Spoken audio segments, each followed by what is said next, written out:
It's almost like if you had a video game and the point of the video game was to be as evil as possible to as many black people in Africa as possible. Like, and then making it so that they're like trying to get it so they're drinking urine and feces. That's the most insane, evil thing, man.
How are you? Oh, I'm well, thank you. How are you? I'm still sick, but I'm making it. I'll be all right. No, that's been going on for a week now. No, I was referring to my mental illness. Ha ha ha. I'm just kidding. That would be the week of weeks. Exactly. The 70 weeks of Daniel of mental illness that I go through. Exactly. Yes, yes. So I'm testing out double live streaming, right? Like spreading my mental illness not just on YouTube but also on Twitter. So welcome everybody. Today we have with me. That's the altars in my head. The we. I have with me the long time requested, long time wanted. You got it, baby. Posh Redneck. He is the man from Serbia. He is a linguist par excellence. I've been impressed with the couple of debates that I've seen of his. He's been debating over there on Crucible with Jim Bob, and it's pretty wild. He does really great. So Posh, welcome. Everybody's been asking for you to come on for a long time. I'm glad you're here. Well, thank you. It's rather strange to be here on this side of the medium. I've been listening for years, so it's a bit surreal, but I'll make it through. Well, all the altars in my head are starstruck that you're with us, so it's mutual. By the way, if you guys would hit like and share, and I do have your channel linked. Is it your YouTube channel? Is that the main thing you want linked, or did you have another? I can add your Twitter later too if you want. Well, I'm mostly, since I'm getting a new PC, in order to be able to stream, I can't really do that right now. I can join a stream, but I can't really do one myself. Okay. The PC will not support it. So my YouTube will start, but I use Instagram more than I use my Twitter. I just make something for Instagram and then post the same thing. Okay, cool. I'll have your OnlyFans link below, and then your cam site. And what's your Instagram? You can send me that later. I'll link that. But welcome everybody. Right. We don't need to do that now. So what we wanted to talk about today is, and I wanted to tie it into transcendental argumentation and paradigms because we still get lots and lots of questions about. Can you explain to me what it is with paradigms? Why does this matter in relationship to the way that we would critique foundationalist systems like Thomism? And by the way, guys, I did talk to Tim Gordon today, and I'm gonna have that ready. I think we're streaming Sunday, somewhere in there. Anyway, I'll have that up. But we're gonna have our Scholastic Appreciation hour coming up this week, or maybe 2 hours, which I think is going to throw a lot of people for a loop because there's not everything in medieval theology in the West is bad. So we're going to point out the good parts. We're going to look at the good parts of Aquinas, which again I think is going to surprise everybody, and the good aspects of Aristotle. A lot of the Orthodox Church Fathers are big fans of Aristotle, especially as we get up into St. Maximus, St. John of Damascus. They're the most Aristotelian in many ways. So that's going to be fun with Tim Gordon. But we need to understand, how does this stuff integrate with paradigms? How do symbols fit within a larger context of symbols? And if you think about words are just symbols. Sentences are a collection of words, which are a collection of symbols.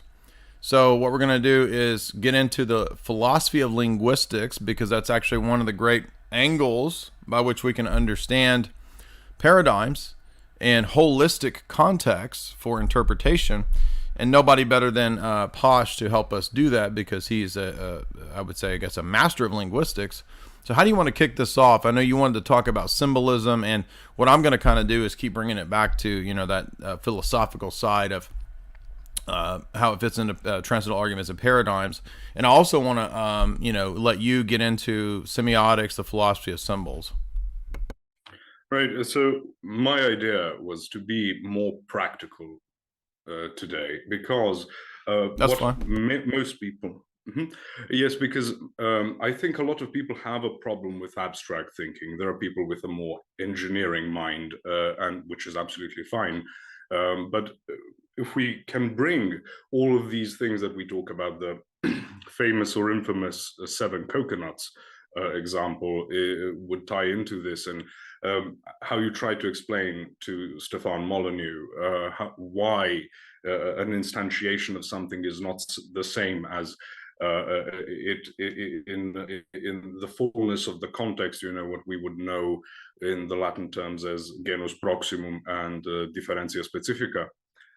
My pronunciation is classical, so sorry for those of you who have been taught ecclesiastical Latin, it's going to be a bit different. And also how very practically we can do this, how show this. Actually, we don't need to go into incredibly deep philosophy to understand how this plays out in everyday life. And if we can do that, and I've prepared quite an eclectic mix of examples to give, to show from numbers, not the book of Numbers, but numbers themselves, numbers, how they operate in different languages. And again, these will be practical examples, not to try and get too deep into the origins, etc. So that would be my idea for tonight, and today for you. But and then you can bring it back, as you said, to how we can see similar examples in theology and philosophy and all of that, and will of course ask me to elaborate on something myself. Yeah, so that's my basic idea. That's a great approach. Yeah, the people, these trolls in the chat, they're saying that I'm on meth. It's not meth. I snort cocaine before every episode, and that's why I'm so hyped up, right? So let's get into, so this is relevant too for the medieval theology and philosophy debate and scholastic debates that are upcoming, because we're going to be, so I've been teaching a lecture course for Richard Grove over at his online university, and we're doing the history of philosophy, and we've almost worked our way up to medieval philosophy, and we're going to be getting into that famous debate between realism and nominalism. And if you don't know, just a brief explanation of this, realism is the idea that universals have a real existence in some way. So they exist in some way, either in the objects themselves, that's the Aristotelian view, or in some transcendent way, that's the Platonic view, and then the particulars participate in those universals, perhaps, right? That's, again, the classic Platonic, Neoplatonic view. And to a degree, even in the Orthodox view, there's St. Maximus has a take on this.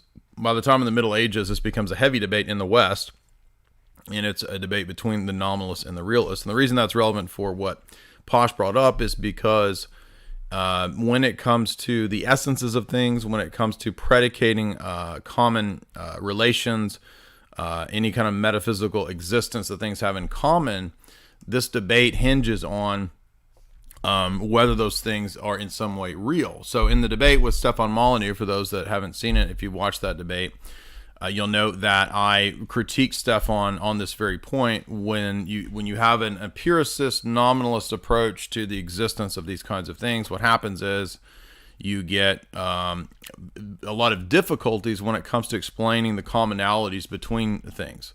So if we want to have a common grouping or a class of things, and we want to predicate commonalities, if we have an empiricist materialist perspective, which is reductionist, which is essentially what Molyneux had, then there's a lot of problems that are presented, and these critiques, again, go all the way back to Platonic dialogues. I think Meno is one of the first where Plato raised this question, but he raised it in other dialogues as well. So what we're getting at with the 7 coconuts thing, as Posh said, is the idea that you can't reduce 7 to the particular instances of the things themselves, because we'll notice that nowhere in the collection of atoms between these coconuts is there anything like, quote, 7. So that's precisely why the response to that nominalist view is called realism, because it's noting that there is some sense in which 7 has a real existence. Maybe we don't know exactly what that kind of real existence is per se, but it has some kind of real existence beyond just being logical, conceptual, just being nominal, and is in some sense, quote, real. So that's the realist position, and I'll let you take over. All right. So when we talk about the 7 coconuts, or the other famous example would probably be what is a chair or a table or something like that recently Jim Bob sent me a video of this atheist fellow who said, "Oh, we don't know what is a woman, therefore, because that's fine, because we don't know what is a table, so you can't describe a table." And, this is a very, very common thing to describe. Right, I will be getting there, trust me. And then we made a bunch of jokes, and I said, like, he opens a burger shop, and he is unsanitary with it. He gets dragged out of it by the inspection, and he says, "No, you can't do this to me. What is a table?" You can't arrest him because it's a silly, reductio ad absurdum. Like there is a non-silly reductio ad absurdum. So when I started my that would be reductio ad serium, when it's serious. Reduce it to the seriousness, right? Yes. When I started my opening with the Adam Green debate on the Crucible, I wanted to jump on one of the very famous tropes raised by atheists with Prophet Elisha and the she-bears, right? So a bunch of children make fun of him, and God sends bears to kill them, which is not at all what happened. But it could be a legitimate translation, little children, right? Because the words used are na'ar for children, which in Greek has more than a dozen words that translate na'ar. But it also is the adjective that goes with it is qatan, which means little. So it says little children, so to speak. But I also mentioned other examples where you have people described as na'ar who have over 10 children, like Ziba with 15 sons. Because this idea of child in this context, particular context, which would define how the word is used, is the opposite of how we use elder, right? So an elder, which would basically mean an old person, and then you have a young person, but this is a hierarchical thing in a society. I'm getting all Jordan Peterson. So when they're talking about the little children, it's actually young officers, basically. And when they're telling him, you're bald, it's not making fun of him. It is provoking him directly, calling him cursed and all sorts of things. And this is happening in Bethel. Right. But I would note, and just to back you up on that, there's a really good exegete who came really close to orthodoxy but never became orthodox. James Jordan. You may hear Seraphim Hamilton promote James Jordan a lot. Both Seraphim and I have read many, many books by Jordan over the years, and he also has the exact same exegesis that Posh has. So I just wanted to point that out, that this is not something Posh is making up. Other people have come to the same conclusion about the she-bear, about the bear text. Right. And again, I wanted to finish up that story with they're in Bethel. Right, so when they say go on up, Bethel and Dan are these two places that have an established worship of Yahweh, so to speak, with the two golden calves on top of what is basically a ziggurat. They are provoking him and basically threatening him with this, because in the ancient world, if you don't show respect to our gods, that's very bad for you. And this is why God sends out the she-bears. Not because it's little children, even though technically you could translate it like that. This technically is a very important word. And that is something I opened up with to, it would be technically poisoning the well, but in a good sense, to show how things can be taken out of proportion. So if you would like to start the practical examples, I'm all up for it. Okay. I've got a whiteboard.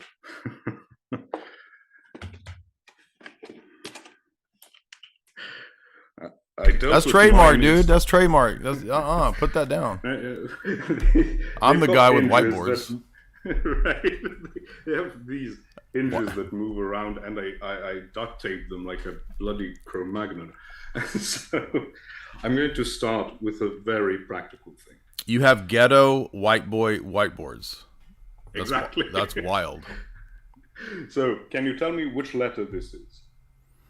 That is H. All right. But I didn't ask you what letter is this in the English alphabet. Right. Right? So let's take this as an H in the English alphabet.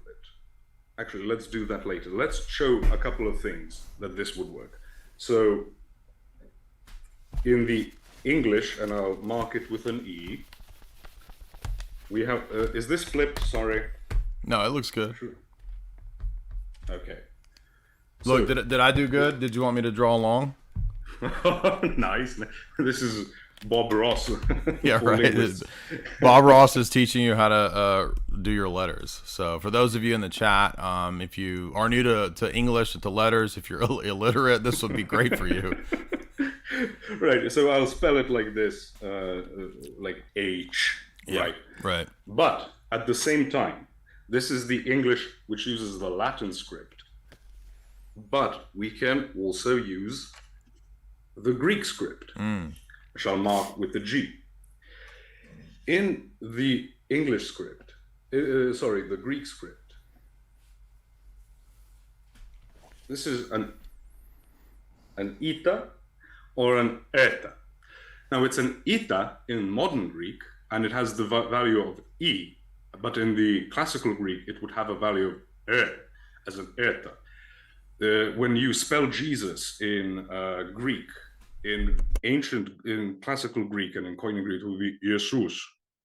That that is there is why in Latin it becomes Jesus. But in modern Greek, since both an iota and an eta have the same value, it becomes Isus. Right? And in Serbian, we say Isus because we receive things from the Greeks later on after these phonetic changes have occurred. But you see, already we've got two meanings and then a double meaning depending on which time period of Greek we're talking about. At the same time, you can have the C is for Cyrillic script. In the Cyrillic script, which is me as a Serb would be my native one, this has the value of an N. And I can explain how it got to that. It's with Church Slavonic and how things are stylized and then standardized, but that's not the important part. The important part here is that if you don't have the context, the paradigm of a language, this symbol here can have at the very least 3 different phonetic values. And then even within languages that use the Latin script, it can be very, very different. Okay. Would you like to add something? No, I just hopefully you guys can begin to see how this is going to start to be relevant to larger holistic contexts or networks or systems, right? So if you guys remember I'm going to link below a couple of the chats that we did in the past with Father Deacon Dr. Ananias, for example, on the Dr. Garaby paper, which deals with rigid and flaccid designators, because, for example, in religious philosophy, you get the term God, G-O-D. And we have to hammer this home because this is so common amongst proponents of natural theology as well as Islam and its version of natural theology, that the word God is typically taken to have one referent. And so you'll notice that the very things that Posh is bringing up in regard to single letter symbols and phonetics, the same principle applies to the interpretation of symbols or words when it comes to different settings or systems. So, for example, God can refer to Father, right? God can refer to Son. We're talking about in the Orthodox view, right? It can refer to the Usha or the essence. It can refer to the energy or the action. It can refer to an angel. It can refer to a demon. And it can refer to a man. And so many heresies, for you guys, if you can, hopefully you can see this, right? A lot of heresies revolve around word concept fallacies. Word concept fallacies are very similar to this problem with rigid and flaccid designators, because it's a way of thinking that things only have a single referent. But you'll notice in the biblical literature, the word God can refer to and pick out any of these things. And so this is, something that a Muslim usually tries to pick, trip people up on. Oh, look, the word God, that just refers to the Father. And so if you have another referent that uses this word, you're a polytheist. But even within Scripture, God is not proper. It's a common noun, right? It picks out something common. It doesn't pick out something particular unless you have what we call an intentional context. The intentional context can determine, that's a localized intentional context within some system, theological system, linguistic system, philosophical system, that will give you the referent and tell you what it's referring to. And so in that case, it can become a proper noun, right? God might be picking out something specific, just like the word man, right? The word man might be picking out me, might be picking out Posh, right? But this mistake is as silly as thinking that, oh, the word man, that just picks out Jay. I mean, we all know I'm the preeminent man. Yes, there's no question about that archetype of man. But, in a lesser sense, man also picks out other men. I'm just joking, but you get the point.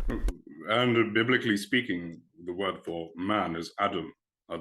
Oh, good point. So is that Adam, or is that everybody? Right.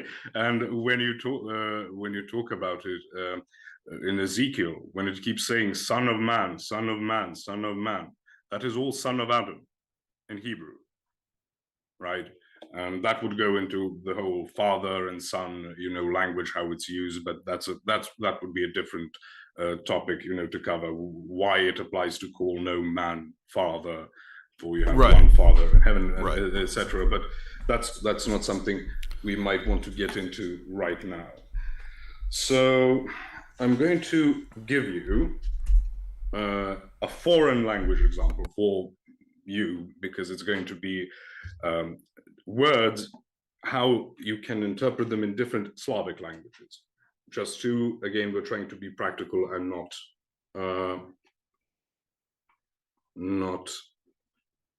make things more complicated.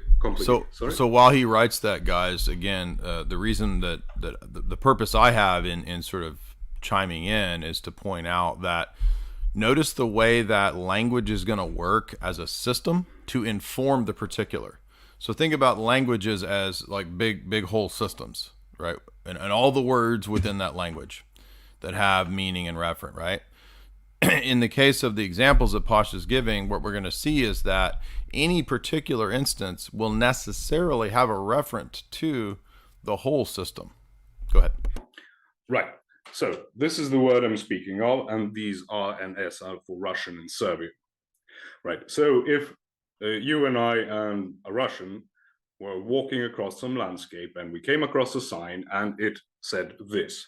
Now, this is a pretty famous word because you know of the word Pravda as the Soviet newspaper, right? But they have two different meanings. For example, that's who pays Serbia, me. That's who pays me. Exactly. The Soviet magazines, right?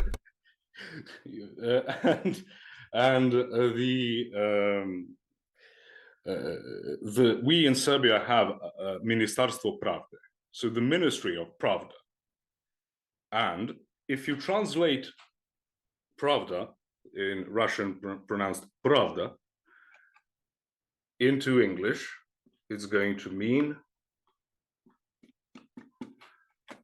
truth. Now, we do not have, at least yet, in Serbia, a Ministry of Truth. Why? But why do we have a Ministry of Pravda? Because in Serbian, Pravda, and again, you will notice how they're almost identical in pronunciation. It means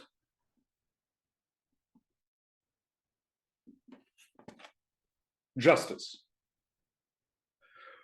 So this, you can say, okay, but you see how you can't have justice without truth, and you can't have truth without justice and all of that. That is fine.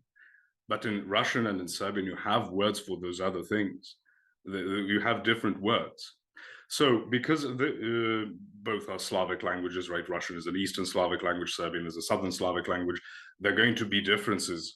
but at the same time, the exact same spelling, almost the exact same pronunciation, and you have two, even though you can connect them, you can also say that why is justice only if it's truthful?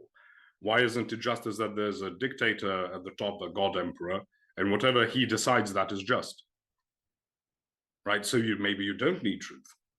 And this is to show you that words will start to, as they move, migrate, so to speak, they will start to acquire nuances and meanings that they did not previously have, or again, differentiate completely. And there's plenty of examples of that. I also thought about giving the example of slovo, because slovo in Church Slavonic is as close as you get to the Greek logos, right, the logos. But it's basically the same thing, where the pronunciation is a bit different here, because in Russian you pronounce it slovo, but in Serbian you pronounce it slovo. But in Serbian it means letter, as in a letter of the alphabet, and in Russian it means word. So you see how it maintained a closer approximation to how we use logos, right? The word. But in Serbian we would say reč. Okay. Should I continue, or do you want sure. to comment? Go ahead. No, go ahead. All right. So before I get to numbers, I want to give an example of a word like. This is what I talked about when Jim Bob and I were on David Patrick Harry's channel. The word cousin. In Serbian, there's literally no category of cousin. So in English, you get it from French, cousin, cousine, where you have siblings and then you've got cousins, right? On that level of relation, right? It's basically the children of your uncles, okay, and aunts, right? In Serbian, we do not have that category. So we call people like my cousin would be my brother from my maternal uncle's side. But you would use the word brother. In English, brother, at least in the sense of familial relations, is a sibling. You cannot apply it to cousin. Those are two separate things. Yeah, I mean, this is St. Jerome's argumentation about Mary, right?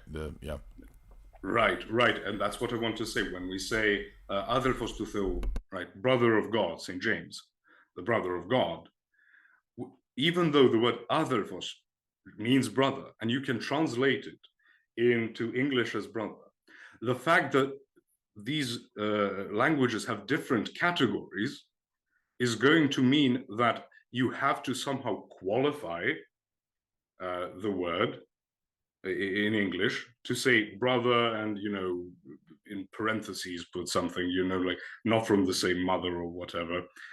But you would have you can't have this one-to-one relation with these words in different languages. Right. Even sometimes they are even phonetically almost the same, like I tried to show with the Pravda example. Pravda.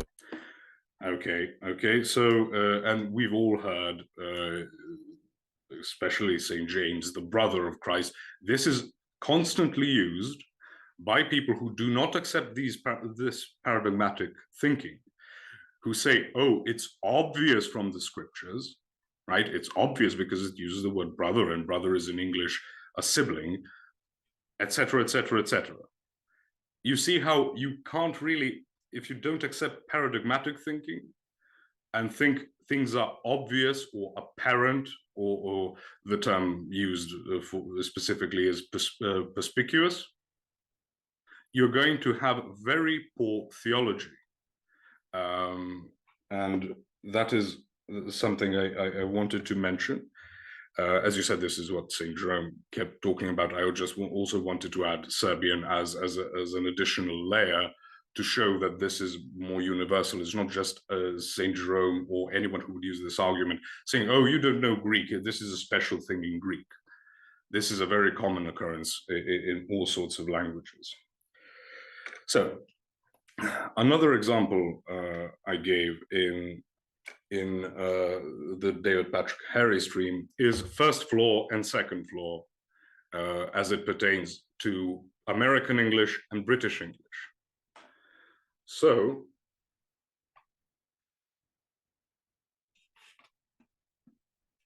when you say in American English, first floor, that first floor is in British English equivalent to ground floor. But therefore, in British English, the first floor is the first floor above the ground floor, which would be in American English the second floor. So if you are tasked with translating from Greek, which would have this ground floor category, if you're tasked with translating, let's say, I gave the hypothetical verse, on the first floor is where the Last Supper took place. If I was tasked by a Brit to translate into English, I would write first floor. But I would have to translate second floor if I wanted to be consistent for an American audience. But then, let's say, 500 years later, someone discovers these two translations and says, oh, look, here is a contradiction. Because one says first floor, the other one says second floor. And how insane is it to think that first is the same as second, right? This is a word concept fallacy that pertains to different dialects, basically, of the same language. So here I didn't have to go to like French or something to try and show this. This exists in the same language of English between the US and Britain. And I didn't want to go with spelling, although you can go with spelling, like center being CENTRE as opposed to TER. That you can get that.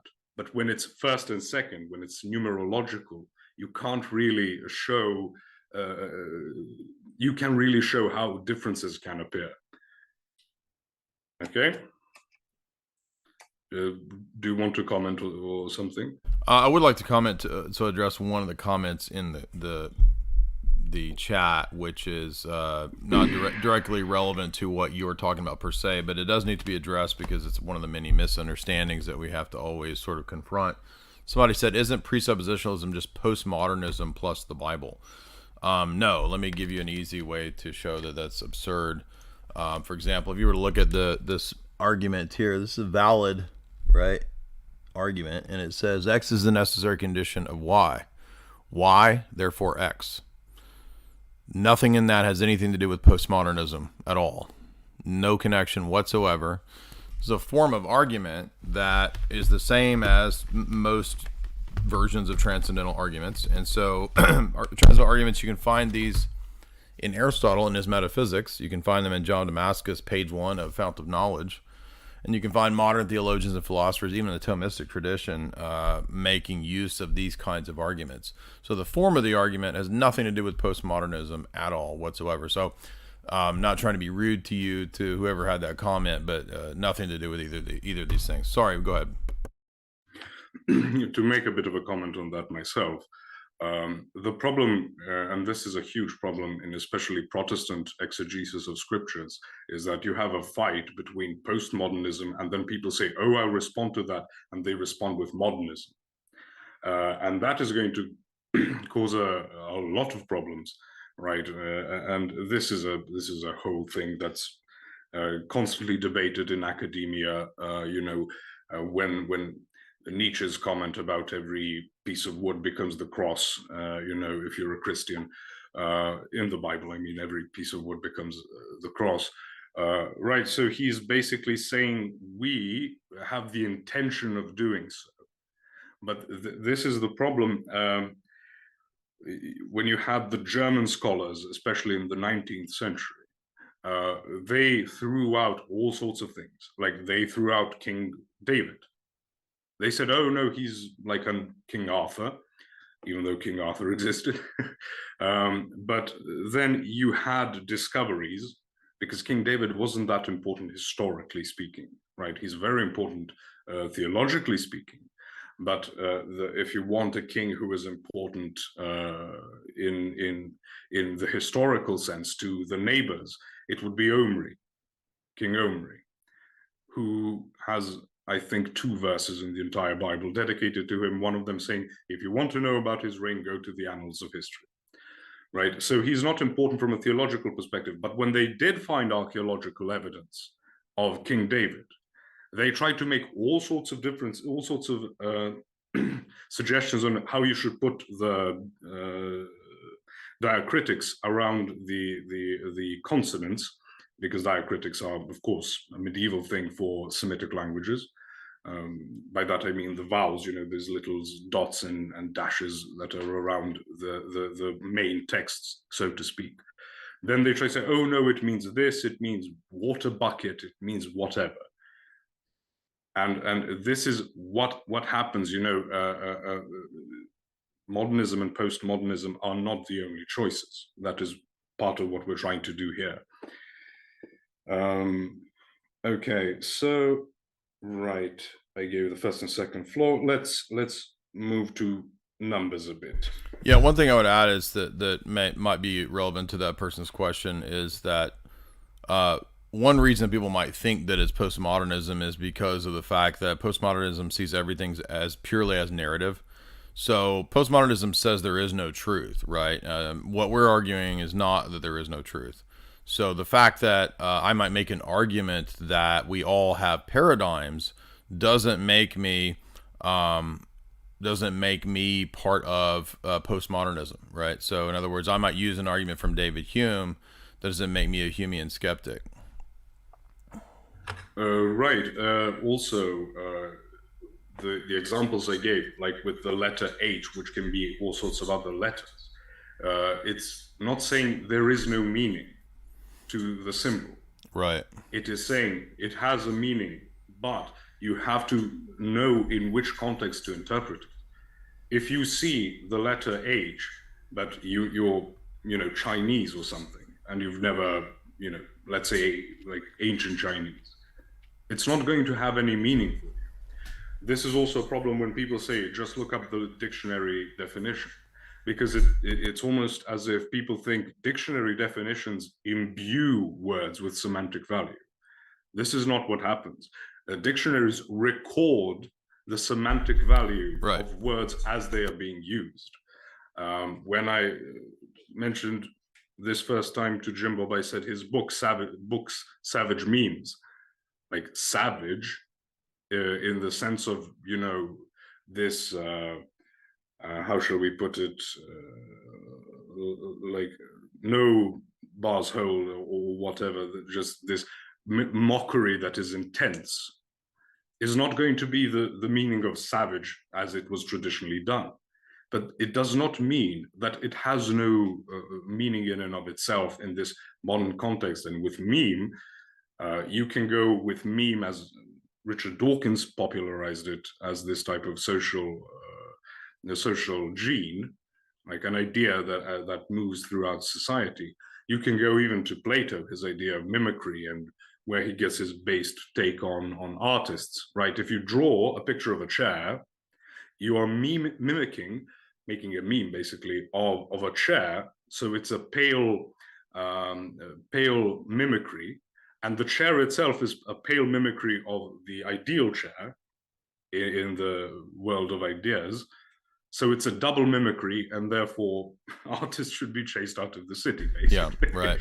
Well, to answer Jordan's question, how can language or linguistics, in terms of meaning, be universal if it depends upon the situational context? So the answer is that it's a both and, it's not an either or. So there is a situational in local context, but there's also a universal context. This is part of that debate about universals and particulars. Go ahead. Exactly. So the fact that whatever you want to use, nous, the word nous, in Greek nous, It had a different meaning to not Heraclitus, that's logos, but yes, even logos. Like it doesn't mean the same thing to us when we use it as Heraclitus. Right. Well, so to Plotinus versus Gregory Palamas, the word nous has different meanings. Absolutely, but it doesn't mean that therefore the word nous has no meaning. Exactly. It means that exactly. this person uses it like this, and it is trying to point you to like a higher truth or a higher concept. Great. Yeah. Exactly. Right. Okay. So let's go with the numbers. This one I don't have to even write down. So one thing you might not know about a lot of continental European languages, as opposed to continental Europe, is basically all of Europe except for the British Isles. There is that like continental breakfast? Is that like a continental breakfast? I don't know what a continental breakfast is. When you stay in a hotel, I don't know if this is in other countries, but in the U.S., when you stay in the hotel, they offer you continental breakfast in the morning, which is basically just garbage. I mean, like a honey bun and cereal and wet, drippy sausage. That's continental breakfast. All right, so it was a dumb joke. I'm sorry. Go ahead. They give it a polysyllabic name, so it sounds much better than it is. Exactly. That's what. It's fancy. Yeah. Yes, it's word trickery. So, in continental languages, a lot of them have a layer, so to speak, between the number million and the number billion, which we can phonetically adapt it to a milliard. Right. So it exists in French. You go from million to milliard. In German, Million, Milliarde, in Swedish, etc. But then the milliard, as far as the numerical value, if you were to write it out in ciphers, is the same value as a billion would be in English. Right, but there you also get to the problem that if you write trillion, and you can do this in your Google Translate, type in trillion into English and have it translate to German. Yeah, but how do you translate? How do you translate when Trump says billion? That cannot be translated. That's $3 billion, $3 billion. He speaks exclusively in the Platonic ideas. He directly beams them to your head. Okay. The only person to be able to do so. Okay. Right. So I like that theory. That's nice.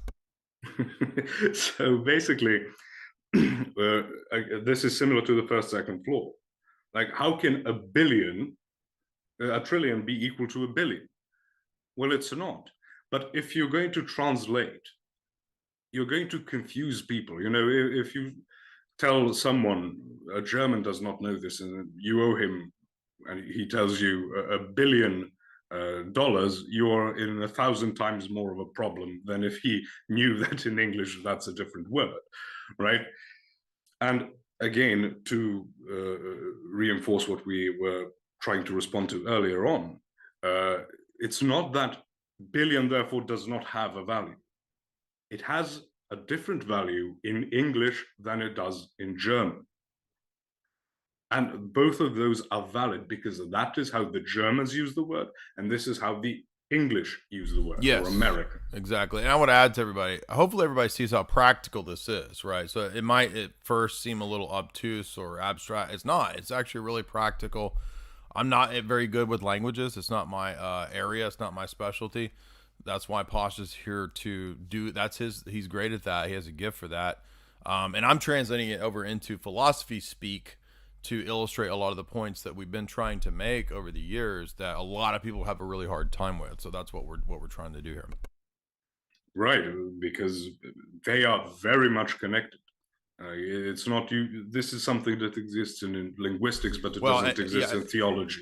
And to be precise too, in philosophy, because in modern 20th century philosophy, one of the areas where transcendental argumentation really goes wild is precisely in linguistics. And so a lot of the 20th century linguistic philosophers, Karl Otto Appel, I'm going blank on the guy from Oxford or Cambridge or whatever, but P.F. Strawson, they apply a lot of this to linguistics.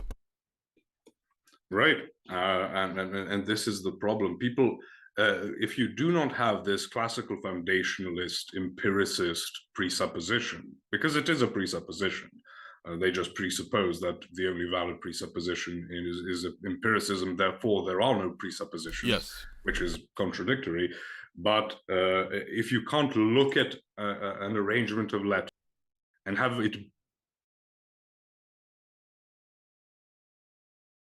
You there? You froze on me. Be all is relative. There is no. Hold on. Okay. Just 1 second. So we froze for a sec. Okay. All right, you're back. Go ahead. Can you start over with that presupposition? Right. I wanted to say, if you start with an empiricist presupposition that you can look at an arrangement of letters and have it directly beam the meaning into your head, there is no truth and all things are relative and nothing really matters. You can do with it what you want. And this is self-contradictory, of course. It's like an atheist accusing of someone of being immoral, but there is no morality, etc., etc., etc. Writing performative contradiction, writing a book, which many have written books. This is Wittgenstein. Wittgenstein writes a book about word games, and basically writes a book telling you that all words are word games. So that would mean his own book is word games. Yes. But they don't, as I mentioned, if it doesn't beam it directly into your head, it's meaningless. And that is just false. Because praxis of this, of language, is what will establish how a word is used, at least for a particular period of time, or at least in a certain locale. So it can move geographically and diachronically. But you can then isolate it in a certain manner and then see, oh, if this person was from this city, from this period, this is what it meant to them. And then try to either modernize the word or find a different, more suitable word. Like one example I like to give, because it's easy, very memorable, this process of words that you borrow from other languages, they tend to sort of ossify in the language that they are adopted in a particular sense, in a very niche sort of sense that they did not have in the original sense.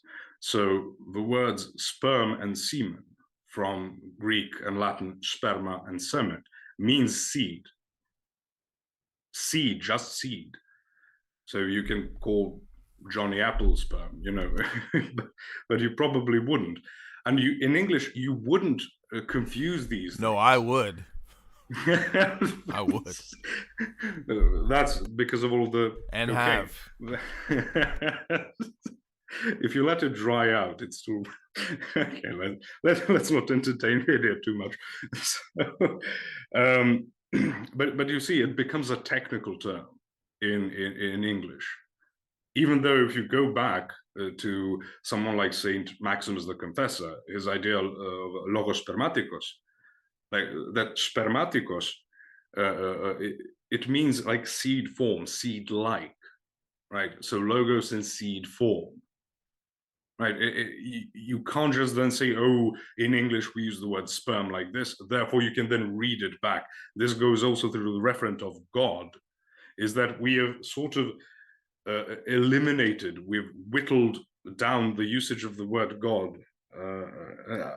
I'm afraid to know what's funny. I'm still laughing about it's your joke. It's your fault, dude. You made me laugh. Johnny Apple sperm. Johnny Apple. That's funny. So it's your fault. Go ahead. Okay. So we've whittled down the usage of the word God to mean God, at least in the Trinitarian sense.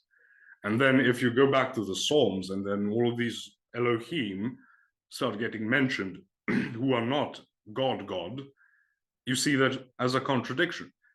Well, you can't do that. It's very anachronistic to whittle down a word and then say, oh, look at how it's used wrongly, or then you can say, oh, you see, it was polytheistic the entire time.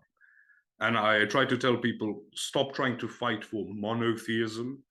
because as we know, the debate you had with Azra Rashid, especially the idea of the attributes of Allah, for example. Like, okay, if he's this singular entity, how does he have these attributes? How do you have the Quran, which is supposed to be co-eternal with him, etc., etc.? So you can say, oh, that's not real monotheism, and the best you can get is some type of deism, with trying to defend monotheism as such. Stop trying to do that. It's a pointless thing, and this, all of what we were saying up to this point, is supposed to point you to that there is no technical sense of monotheism, and we are supposed to strive for that. Yeah, and the Garreby paper, by the way, that we referenced earlier, shows that, because it points out that the idea that there is a common monotheistic religion rests on a fallacy, that there is a lowest common denominator set. Yes. That is the root of all the world religions. But the problem is that you can't actually get a common denominator set, because any particular attribute relates to the other systems, relates to each particular system's set of the attributes. So, for example, if we call God Father in the Orthodox view, that necessitates, as Athanasius and Alexander say, a son. Okay, so Father is not synonymous with Father in every sense in Islam, right? Because in Islam, if God is Father, it does not mean he has a son, you see. So you can't have a one-to-one correspondence across the systems any more than you can have, as Garreby argues in the paper, a common, what's the common game between Monopoly, poker, and chess? They're all games. They all have rules. So is there a common game that's the root of those three games? No. Right. It would be silly. It is the rules of the game that make them that game. That is, if you remove the rules, it's not that thing anymore.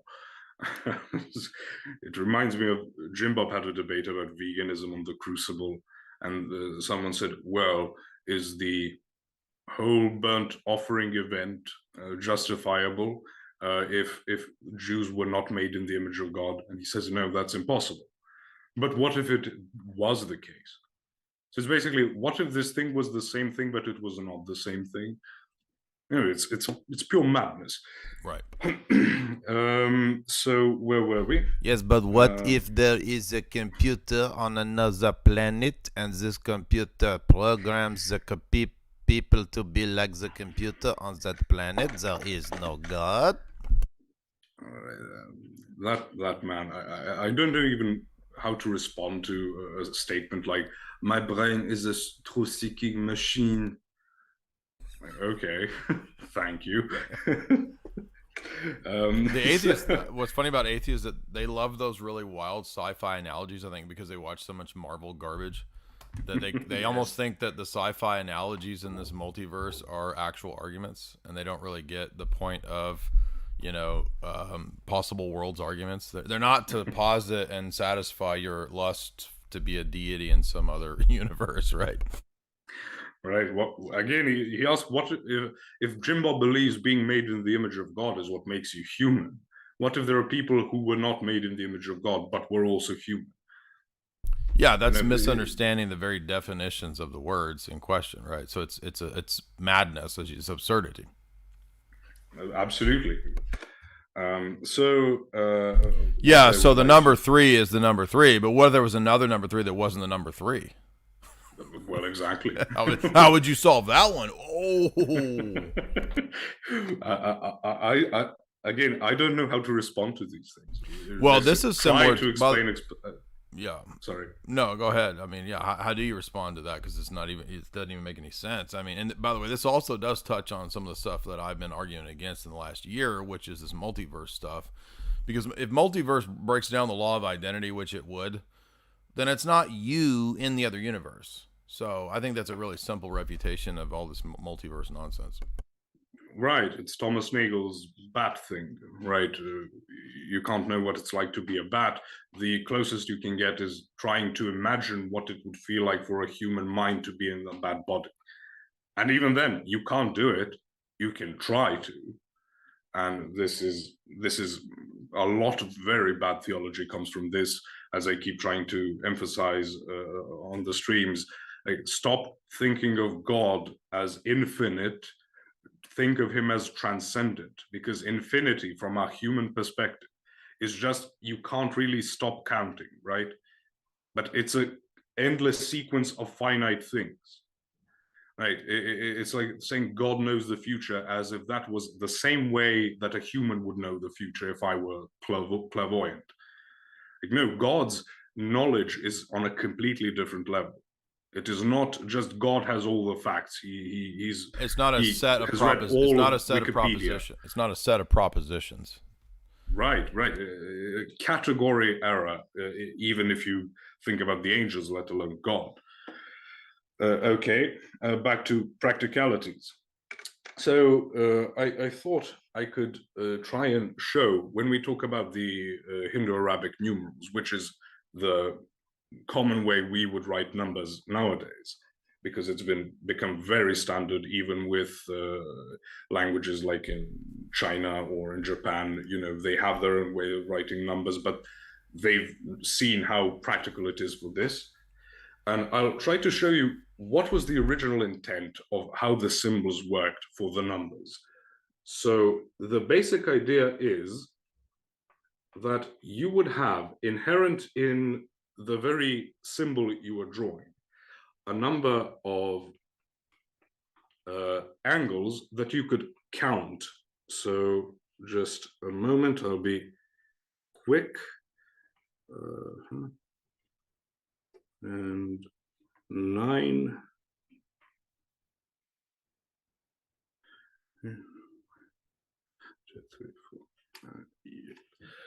Oops, sorry. I messed that up. I have the penmanship of a paralytic during an epileptic shock.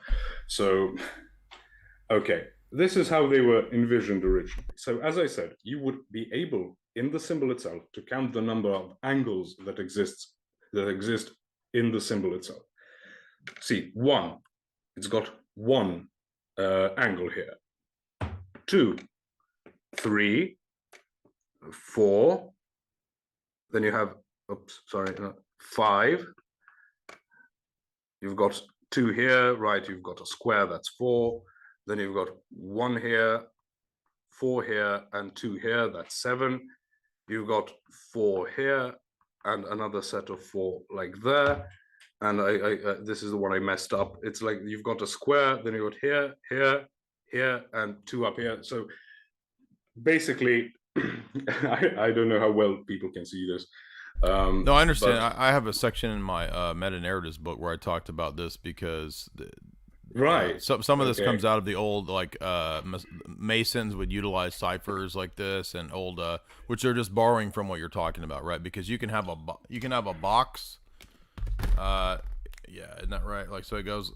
This, you know what I'm talking about? Like the box where you can encode all of the numerals like this. You know what I'm talking about? It looks like this. Oh, right. I know that. Yeah. And so this is where you can write all the numbers and the letters, right? You just kind of cipher. And the only reason I'm saying that is just that, yeah, I'm familiar with what you're talking about. Excellent.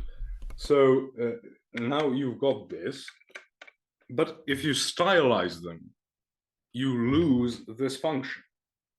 So if I write an 8 like we would write it today, right, it hasn't got any angles except arguably on the sides, but that would be a 2 then. But is this 8 any more of an 8 than this 8? No, it's not. No, clearly it is. It has a lot more 8-ness. Right. I'm joking. No, it's not. Right, exactly. The entire point is there is no inherent 8-ness in the world itself. You're just trying to represent it. And the idea in the original semiotics of counting from 1 to 9 was that you would have it inherent in the symbol itself. Right. And of course, you can have the Roman numeral. It's X, right? Why is X a 9? You wouldn't even pronounce it like that in Latin. It would be northern. etc., etc.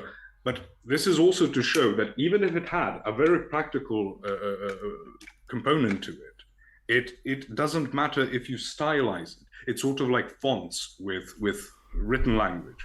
If you've ever used, whatever type of software and tried to make the cool, clip arts, you can have all sorts of things that would point you to a certain value that is more transcendent. And that is why we say transcendental argument. It transcends the instantiations in which you are trying to point to it. So that is why it's not postmodernism. Postmodernism would say it points to nothing. Exactly. Right? So that's a practical thing. Now, I wanted to show also that I mentioned the category of milliard, which does not exist in English, but does exist in continental languages like French or German. In Serbian, it exists. It exists in Swedish, right, etc. But it would be correspondent to a different value in English, right? So let me. By the way, I found that thing that I was looking for. So if you're, you can lay these on top of each other, and they have the whole alphabet. So if people are wondering where I'm getting that, and it's similar to what Posh is talking about. Right. It's very similar.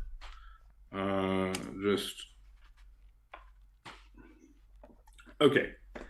So now we're going to Japanese, because why wouldn't we? We're being anime girls par excellence. Well, so yeah, I got my top ramen, and I got my pillow that I'm married to with me right here. I'm married to this. So go ahead. Okay.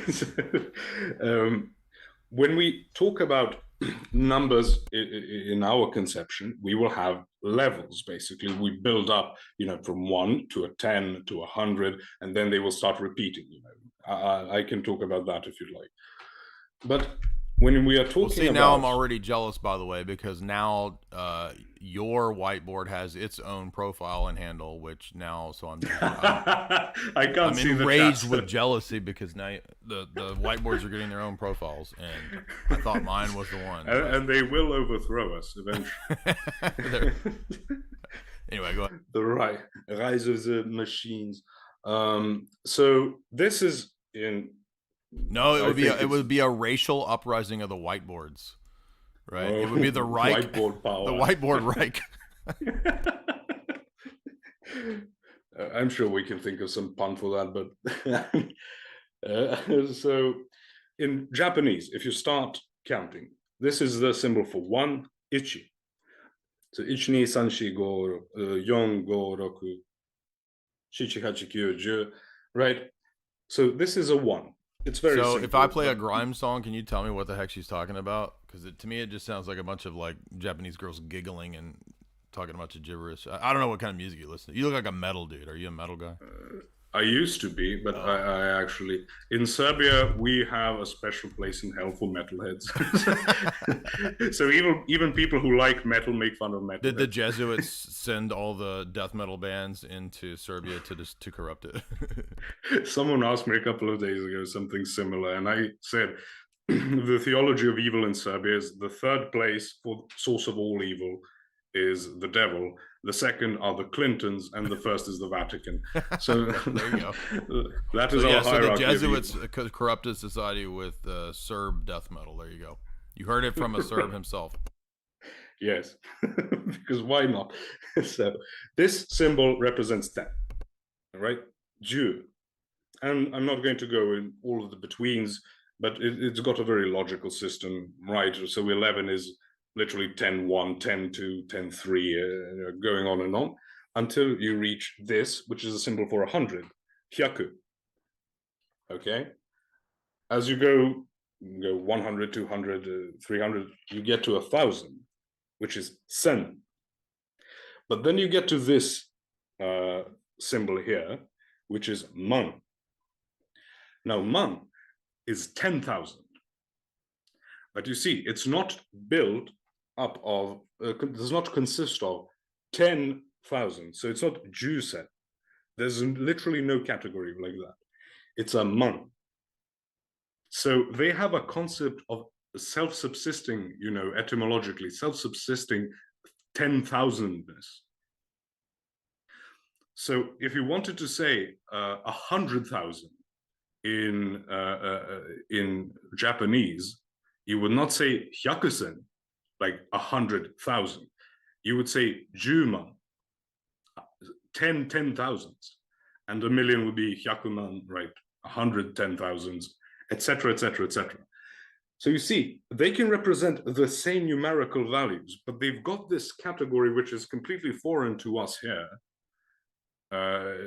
in the West, but you could still make them correspondent. So even though you could see why 110,000 is equal to a million, even though it's, you wouldn't say 110,000. Maybe there is a situation, like 100 armies of 10,000 soldiers each, and you would say that and sum it up as a million, etc., etc.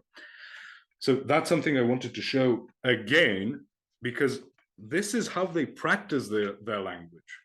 It doesn't matter that it is not how you practice your language. You can find correspondence between them, and again, not postmodernism. They have numerical values. If you set up a money system, they can give you the amount of money, and you would call it one thing, they would call it one thing, but you would agree on the amount, because the amount itself is not dependent on the linguistics. It is dependent on the agreed value, right? And of course, the transcendent point of why you have the numbers. I also wanted to mention maybe something like in French, when you start counting in French, they have, it's not the exact same thing, but as you start counting 1, 2, 3, 4, 5, 6, 7, 8, 9, 10, you've got all the way, then you go to 20, which is 20, 30, 40, 50, 60, that's 60, but they don't have a 70. They call 70 70, which is 60-10. And then 80 is 80, which is 420. Yeah, man. Yeah, dude. You're talking my language, man. Smoking garlic. Snorting garlic powder, that would be better. There you go. And then 90 is 90, which is 420-10. And then 99 would be 99. Like, literally, their word for 99 is 420-10-9. They just order them like that. And if I remember correctly, there was an attempt after the French Revolution, because, they were trying to establish a new idea of a week, a new calendar, all is supposed to be new, right? And I think they tried to introduce like 70, 80, and 90 as their own, what would it have been, something like 7 ans, 8 ans, 9 ans, but it failed. Because people were so used to practicing, practicing things this way. This is also why you can't really change America to a metric system, because everything is so built around the imperial system. People already live it that way. You can language can change a lot more when very few people are literate. Yeah, people in the chat are bringing up that point about the old Abe Lincoln 20 years ago, right? Yes, score meaning 20, dozen meaning 12, because these are useful things. Yeah. You had numeric systems based on, 10 would be a decimal. Then you had a didecimal. Is it didecimal or is it bidecimal? I actually can't remember. I think it would be didecimal. And then you have a hexadecimal system. Right, so it would be 10, 12, and 16. And people say, how? Because they're so used to a decimal system, why would you have, a base of 12? Well, think about it. 10 is divisible, of course, as all numbers, by itself and by 1. But in addition to that, it is divisible by 2, so half, and 5 into fifths. But if you have 12, it is divisible by itself, by 1, but in addition to that, by 2, 3, 4, and 6. So in carpentry, in masonry, the good kind, when you have these divisibilities, it can make things a lot easier when you don't have a very standardized system, like just have a measuring tape and it's got all the increments on it, etc., etc., etc.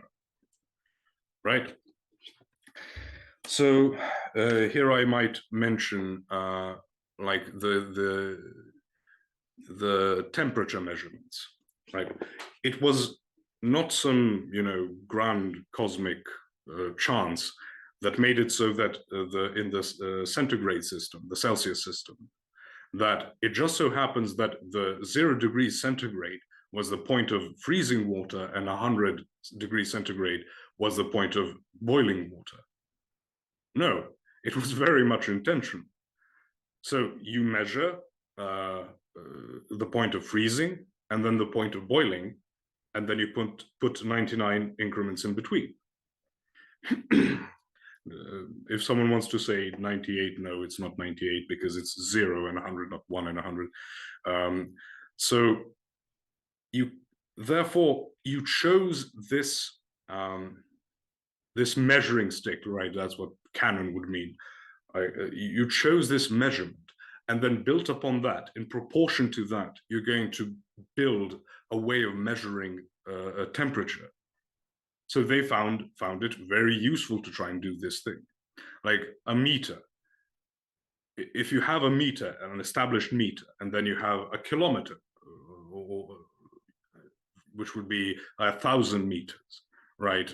Or you have a nanometer, actually, no, millimeter, which is 1,000 times the 1/1000th of a meter. You know, you're building these relationships to a single measurement. And if you standardize the measurement, it is very useful. And that is the point of even language. If I started speaking gibberish, it wouldn't mean anything. I'm very fluent So in gibberish, it's not by the way. I would say I am very fluent. And by the way, yes, chat, I will be working on my impression of Posh. So I'm going to work up a Posh impression. Anyway, continue. All right, thank you. My voice is actually not in the best shape today. Well, mine either. Okay, we've got that in common at least. Also, we've got the mustache. So, what else? I have a little list of things I thought I should mention. I have a question about the sense and referent of posh. Okay, so like in America, posh is like little bunny frou-frou women's stores, like these little chic little boutique stores that women blow money on for knickknacks and stupid stuff. So does that mean that so you're like the little bunny frou-frou posh snobby $1,000 sandals version of redneck? Is that what it means, or is it posh something else, like a name? So you could see where that derives from, because posh in Britain would mean the rich people, the fancy people. That's it. So that's why you would have the idea of it being something expensive but useless. It's even in English, you know, you wouldn't use it necessarily as a compliment. But because this is how I learned to speak English, and, you know, with my entire curmudgeonly demeanor, you know, it gives this sense sort of like aristocracy, even though that's not who I am, and that's what the redneck part Posh is for. Spice. That's what everybody in the chat is pointing out, right? That's the best Spice Girl for sure. Yeah, right. Posh Spice. Throwing cultural references to me, you might as well have just thrown them into Mount Doom. You know, you don't believe, you're not into garbage pop culture. Okay, that's fine. You don't have to be. We'll let it slide. You don't remember the Spice Girls? I know of them. Yeah, one of them was Posh Spice. I don't know the other ones, but yeah. I mean, next time you come back, I am going to ask that you brush up on your boy bands and your girl bands. So otherwise, we're not going to have fruitful dialogue at all. Just kidding. Fruity dialogue. So fruity dialogue, yeah. What's your favorite boy band? So I thought about maybe giving a musical example with sheet music, but that's okay. I can do that one very quickly. So if you have like a staff. This is called a staff in the entire thing. And I put a note here, right? No, I don't know if you've studied music or anything, so it would be unfair maybe to ask you. I know enough to know what that is, yeah. Okay, can you tell me which note this is? No. Well, I don't remember. It's A, what, like, starts with A and then it descends to what? I don't remember. Okay, but this is my point. Because I haven't given you the clef, the key. Oh, okay. Because if I gave you the treble clef, this would be an F. I see. Gotcha. And pretty high up on the keyboard. If I gave you, I sort of boxed myself into this. If I gave you the bass clef, this would be an A. Okay. Wait, yes. So, and then there is an entire thing, like it looks like basically like this one in the middle, and it can move around. So if I don't give you the key, you can't really tell me which note this is. Now, most often is the treble clef, right? It's the most common one. And the way it builds up, you know, you've got the treble clef here, and then the first note here, the C. So with the treble clef, you build upwards from a C, and with the F clef, the bass clef, you build downwards from a C. And that is where you get this two spaces difference, right? So that is my point with this. You need a key. That would be the paradigm from which you would be reading the sheet music. So that's maybe great analogy. I didn't even think about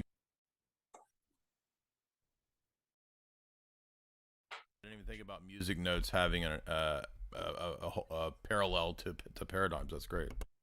Right, it's a very visible thing, right? And I play the piano mostly, so that I needed to learn both of them. And since my voice dropped when I was like 4th grade primary school, you know, I had to start learning the bass clef very quickly because I was singing in choirs. So it forced me to learn it. You know, my education forced me, not something I came across, but it's an easy thing to not show organized not the organized crime forced you into it, right? You weren't physically forced, right?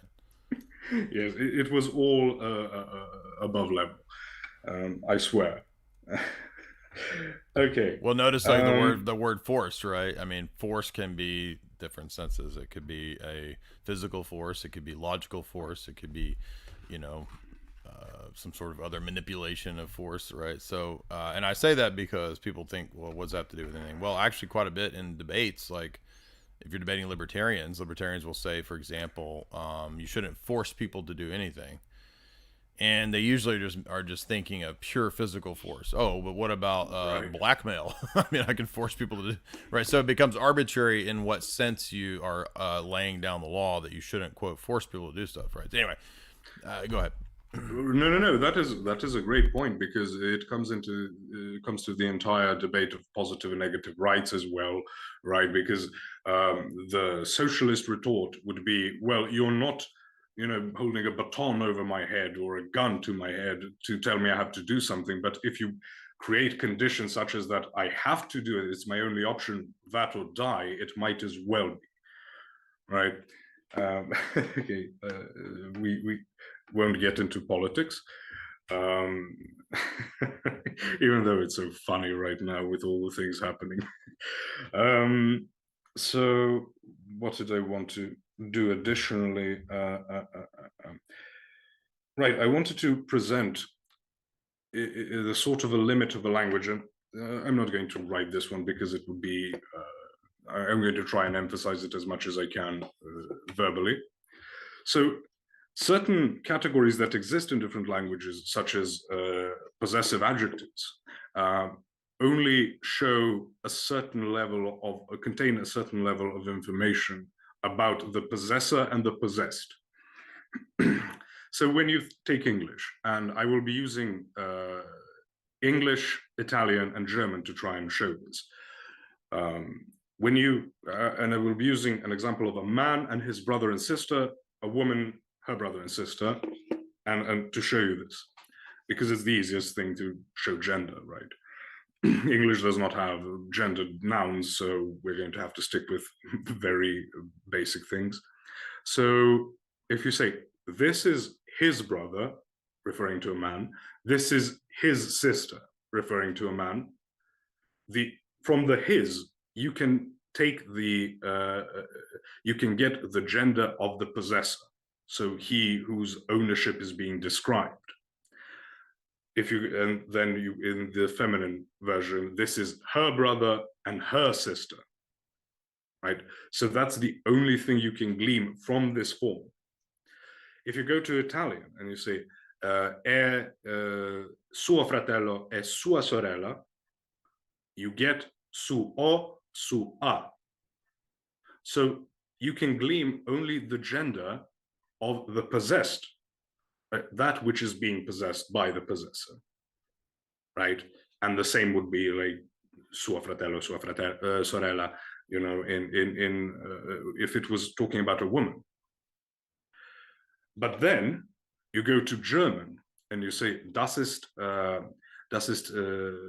sein Bruder, das ist seine Schwester, right? Now you've got in German sein, which would also tell you the gender of the possessor and the possessed, because in the feminine it would be ihr Bruder, ihre Schwester. So that I do remember from German. I did take 2 years of German, so that part I do remember. Yes, I know you mentioned that, but then you can go even more complicated if you want to go to Serbian, because in German you've also got RZS, right? He, she, it, but it's sie in the plural, like you would have he, she, it, and they in the plural. In Serbian we have he, she, it, ono, and in Serbian we also have he's, she's, and itses. Like you have gendered third person plural.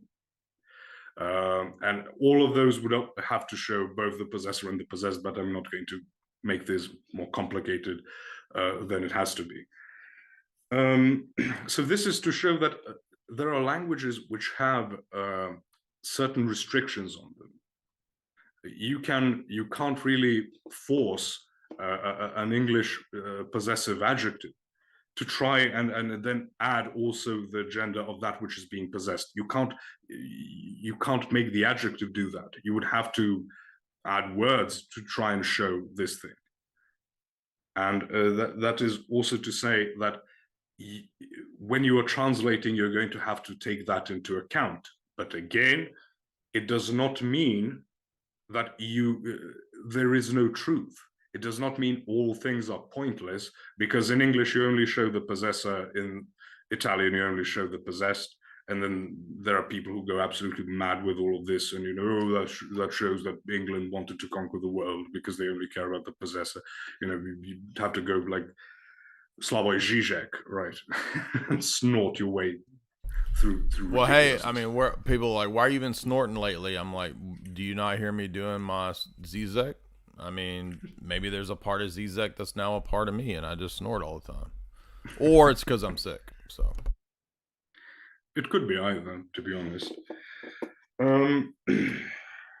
So what else I could talk about would be, maybe this is a practical one I wanted to mention for people, because I know this gets very confusing in English.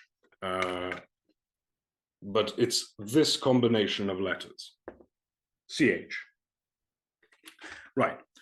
So you can't give me a phonetic value of CH in English, because it can have all sorts of them. But I can show you how you can deduce certain things. If you know how to pronounce it correctly, you can deduce the etymology. Or, if you can't pronounce it correctly, it would be sort of self-referencing. But the most common phonemes, this becomes as this thing itself, right? You can also have German loan words which would have an S at the beginning. It would be a sh, right? Schadenfreude and all of that. So CH, it would usually be like a K, like we have in Christ. It can be, how do I write this? SH like chagrin, yeah. Right, I want to go with ch first. Okay. And then I know how to write the SH, that would be a bit easier. So these are the most common ones. Now, for those of you who do not know, English, over half of English words, and there are guesses in many directions, over half of English words are actually derived from Old French. And Old French is a period of French, like Old English would be a period of the English language. If you pronounce a word with the CH, with the value ch, it comes from Old French. So words like chair, choose, and let's not make it more complicated than it needs to be. But this is what you get. And I'll mention one that sort of loop-de-loops later on. It's a very funny thing. So this would be Old French. If it's got a sh in it, it comes from Modern French, because in Modern French, you don't pronounce this as a ch, as you would have in Old French, you would pronounce it as a sh. Like words like chivalry, chandelier, niche. I know a lot of people pronounce it niche, but it would be niche, right? So this would be more Modern French. But then, this is just a sort of a fun fact more than anything. The word challenge, which comes from Old French, like challenge, as it would have been pronounced in Old French. Not only would it not be pronounced the same way in Modern French, and in Modern French it would be challenge, it doesn't even use this word anymore. It's gone, it's lost. And the word that you would translate into French from challenge is défi. But when there was a phenomenon of like the cinnamon challenge, this challenge, that challenge, they transcribed the word challenge back into French, and it was more similar to the Old French than the Modern French, even if you didn't change the word completely, or lose the word completely. Right. Can I make a point right here? Yes. Audience, there's a great sponsor, and they go by shock.com. That is CHOQ, and we mean it in the sense of cha, because it's a little more manly than sha. So we want some chalk.com. Head on over to choq.com. Use that promo code J50 to get 50% off all of those products over at chalk.com. There is the wonderful Action 2.0, which will boost your overall energy levels. There is the wonderful Sheila Jit, which will give you mental focus and clarity. Jamie's a big fan of the Sheila Jit. She takes it all the time, as well as the Irish Moss, which does help to balance out testosterone. Hormones. If you want to boost testosterone, you want to use that Tonkat Ali. That is my personal favorite. Huge fan of the Tonkat Ali. It's what makes me mean. People are like, where do you get all this mean from? The Tonkat Ali. So you want to get more mean inside of you? Those are basically mean pills. They also give you toxic masculinity points through the roof. So use that, the daily. That's great for overall supplementation. There's others, 7 Wonders. There's also chocolate, which tastes like, you got it, chocolate. There you go. Head on over to chalk.com. And if you want to get a recurring subscription, use that promo code J60LIFE. That's JY60LIFE. That will give you 60% off any of those products for recurring subscriptions, because I know that when you get it, you're going to like it and you're going to want it coming every month. You're not going to want to just test it out. Go ahead and get that 60% discount. It's a great base company. They are very stringent when it comes to the purity of their products, so you're not going to get anything nasty or any genetically modified garbage. You're going to get really pure products. Head on over to choq.com, chalk.com. Proceed ahead, dear Posh. Thank you. So the last one we have is where it has the value of a K. Right. Now, this would come, and I'm going to explain it now, because it came from Greek. Okay? So the word Christ ultimately comes from the Greek word, and in modern Greek it's pronounced Christos, right, which means the anointed one, Messiah, and all that. And that was what translated. The Jesus one was transliterated, and that's a different thing to talk about. But in the original, let's uncomplicate it by adding more symbols.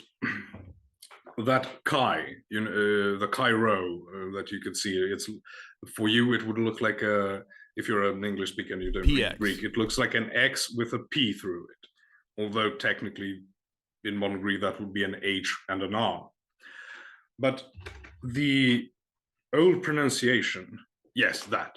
So that X-looking thing called a chi used to have in classical and I Greek, just want to be clear, you are not talking about Kai from the server. So if you listen to my podcast, you will often hear Kai, who is also from Serbia, and this is my impression of Kai.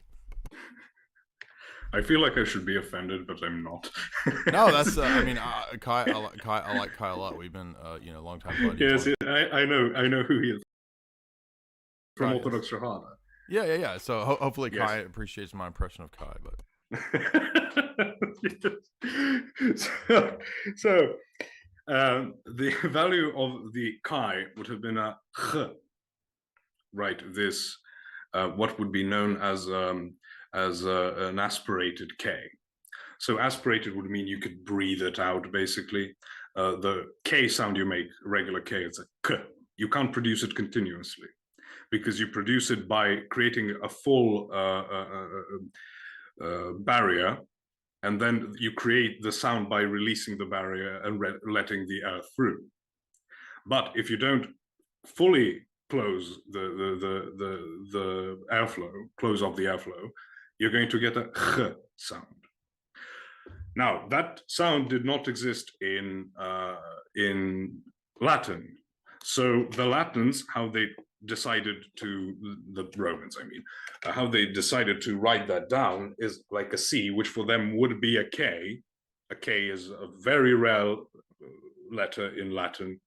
I will start Latin lessons at some point after I get over 1,000 subscribers or something, so I at least speak to some people, not to myself. You mean? And then, are you saying you'll give Latin lessons on your channel? Is that what you're saying? Yes. Okay. Yes. Okay. So, and then to show that it is not the k sound as they would have perceived it generally, although there is a soft one in the Vulgar Latin, it's a t. In Ecclesiastical Latin, it's a ch, right? So,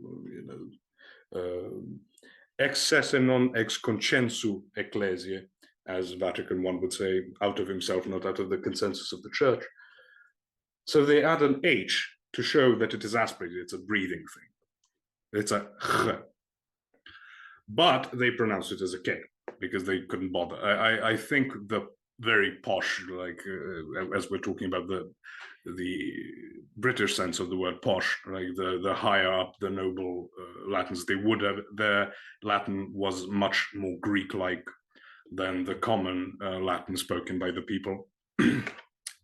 And this is why the Greek words that get to English, obviously through Latin, are going to be pronounced with a K. So in addition to Christ, you have choir, chorus, character. School is a one that people might mistake because the SCH in German is a sh, so they say Schule because they don't maintain this principle of keeping the pronunciation. But in English, you still say a school, right? You don't say shul, you don't say stool or shul. You say it school.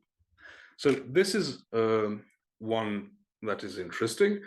One very common one that people make. So when people say hesychasm, they say chasm, but often when they talk and say, oh, there's a big chasm between things, but the chasm and hesychasm means the same word, right? It basically means to pray alone in a cell, right? A monastic cell, which would be a cave or more like that than anything else. So you see how, depending on the etymology within the same language, and English is an incredibly eclectic language. As I said, most words are of French origin, but there's plenty of like Norse words, there's plenty of Germanic, then there's Latin directly. There are some, although not many, Celtic words like the word loch, right? The Loch Ness monster, even though that doesn't really stand up to scrutiny because the Celts did not have a good time in the British Isles, so to speak. So you're saying Nessie's not real? I'm getting you on record. Is that what you're saying? I'm saying she's real only if you pronounce it, because language brings things to reality. Is the Ogopogo real, or is that not real? Is Ogopogo like the thing that in Africa they said they saw? It's like a... No, Ogopogo's in Canada. By the way, I watched a video yesterday where it looked like it looked like something that looked pretty real. But there's like giant snakes. But anyway, that has nothing to do with. I'm just being silly. So I know. I hope you don't get frustrated and mad because I'm throwing in all these dumb jokes. But because I never know what's going to make people mad. So, but if you've listened for a long time, you probably expected that. No. We have different senses of humor, but I enjoy your sense of humor, so that's not a problem. So I just know Kent Hovind mentioned that there are these people in Africa, and they were showing them pictures of all sorts of dinosaurs, and they pointed to one. I know what you're talking about. Yeah. But and it also has this booga booga language. So yes, this is one I wanted to show because it's very present in your everyday life. And let's see. Do you want more examples, or do you think? The chat is saying that you don't get pissed, you get pished. because of I don't know. Go ahead. Say pish posh. So pish posh. So I asked you, would you like more examples? Would you like... Sure. Okay. Maybe I don't need to write this one, but to mention the idea of false friends, which is a term in linguistics. Are you subtly calling me out? Whoa, dude! This is the first stream. Well, that calling me out already. It's good to start calling things out immediately, like we're truthers, and we're going to, start debating all sorts of things. But false friends in linguistics refers to words that sound similar, so people make a connection and say that they have a common root, which is very often false. A very common example to give of this in English, between English and German, is the word in German Enkel, and similar to English ankle, right? But if you translate an Enkel means grandchild, but ankle means ankle. So even though they sound very similar, you cannot make the connection. Another one that I find funny is that the word she in Serbian, ona, is almost identical to the Japanese word for woman, which is ona. So does that mean, Serbs are Japanese, or the Japanese are Serbs, which would be funny, right? At least. Right. Yeah. So, or you could make like create an idea that we have the same ethnicity and we started somewhere in between. You take like a measuring tape between Serbia and Japan, and then mark the. This is like the stupid stuff that. Do you remember Jordan Maxwell? Do you remember him? That. Yes. Would you say yes or no? Yes. Yeah, where he does this thing with the words as if the word meaning because of the similarities between them, right? Like right, but well, you debated what was his name, the Muslim Shabir Ali or Azrar? Shabir Ali. Yeah, right. He makes the argument. He was making an argument about ghost, right? Like Holy Ghost and ghost. Is that what you... Never mind, go ahead. I thought that's No. I meant the one where he talks about the Comforter. It is about the Holy Ghost. He says the word Comforter in Aramaic is somehow similar to Muhammad. Therefore, the Comforter is Muhammad. Yeah, that argument. Yeah. So that is one of these things that we call false friends. Like, even though, again, they might be connected, right? What was the other one they call Mahmadim in like the Bible that is used in Hebrew, which means very desirable or something like to that effect, right? And then the wife of Ezekiel was called very desirable Mahmadim, so now she's Muhammad or something, right? So these people make these. They engage with this tactically, right, and then stop when it stops suiting. When it doesn't work, yeah. Right. So you can't make these arguments. It's madness. I think I had right the ghost. When you mention ghost, like the word for spirit that we use, because you can say Holy Ghost, Holy Spirit, right? One is Germanic, the other is Latin. So the Latin spiritus, like the Greek pneuma or pneuma in modern Greek, mean breath, wind, right? These aerial things, which is sort of the idea. But then you go to ghost, and ghost doesn't mean the same thing. Ghost comes from a root that means terrifying, horrifying, something scary, right? So even though in Germanic words you use those words to describe the Holy Ghost, this word that means wind in Latin and Greek, that you can't go to therefore, oh, it's like a gust of wind, right? Because ghost and gust are not actually etymologically from the same root, but gust and gush are. It's this large volume of air or gas or liquid, that flows in large quantities. That is what gush means, like gushing blood, or a gust of wind. Its volume is enormous and immediate, right? Can I give one of the classic dumb examples of this real quick, because the chat is bringing it up? Yeah, so if you guys remember, this was one that Masons use. It's also one that Jordan Maxwell used. And so somebody said, well, you do Jordan Maxwell? Yes, I will. And so if we look at the Masonic words in the name Solomon, you will notice that encoded within Solomon is Sol, which is the sun deity, Om, which is the Buddhist idea of meditation and being one with Om, all things, and On is the Egyptian deity. And so encoded in the name Solomon is the secret deity of the ancient Israelites. But that's all ridiculous. And On, it's Shalom, peace. So. It's Shlomo, right? It is derived from the word Shalom, right, for peace.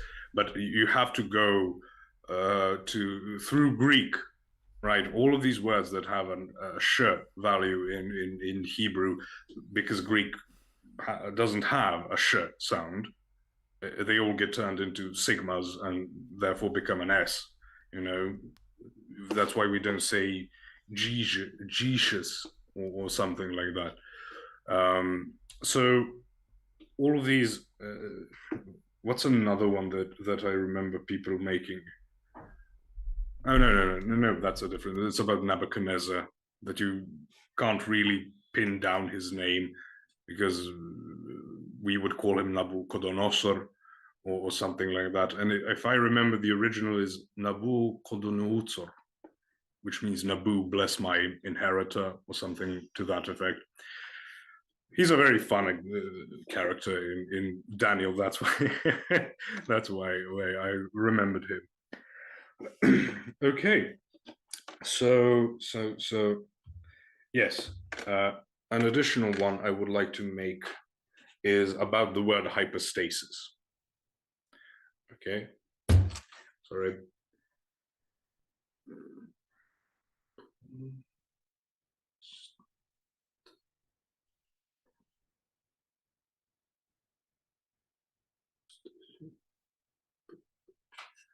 So, if I remember correctly, that's the spelling of it.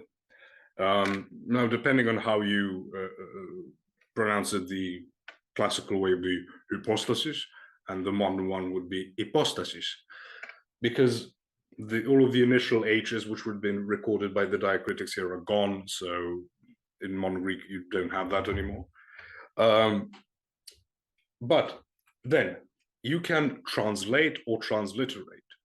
So let me show you. If I wanted to translate it, this hypo or hippo, in Latin, the equivalent would be sub, right? Hyper and hypo are very similar, if not identical, to sub and super, right? Subcontinental, supercontinental, supranational, subnational, very similar to hyper and hypo, how they function in Greek. And this stasis would be stantia. So you get substantia, or anglicize it to substance, right? Allow me to further just translate it to show, because I want to show how this can very easily become a fallacy. Sub and hypo mean in English under. Stasis and stantia are best translated by an ing form.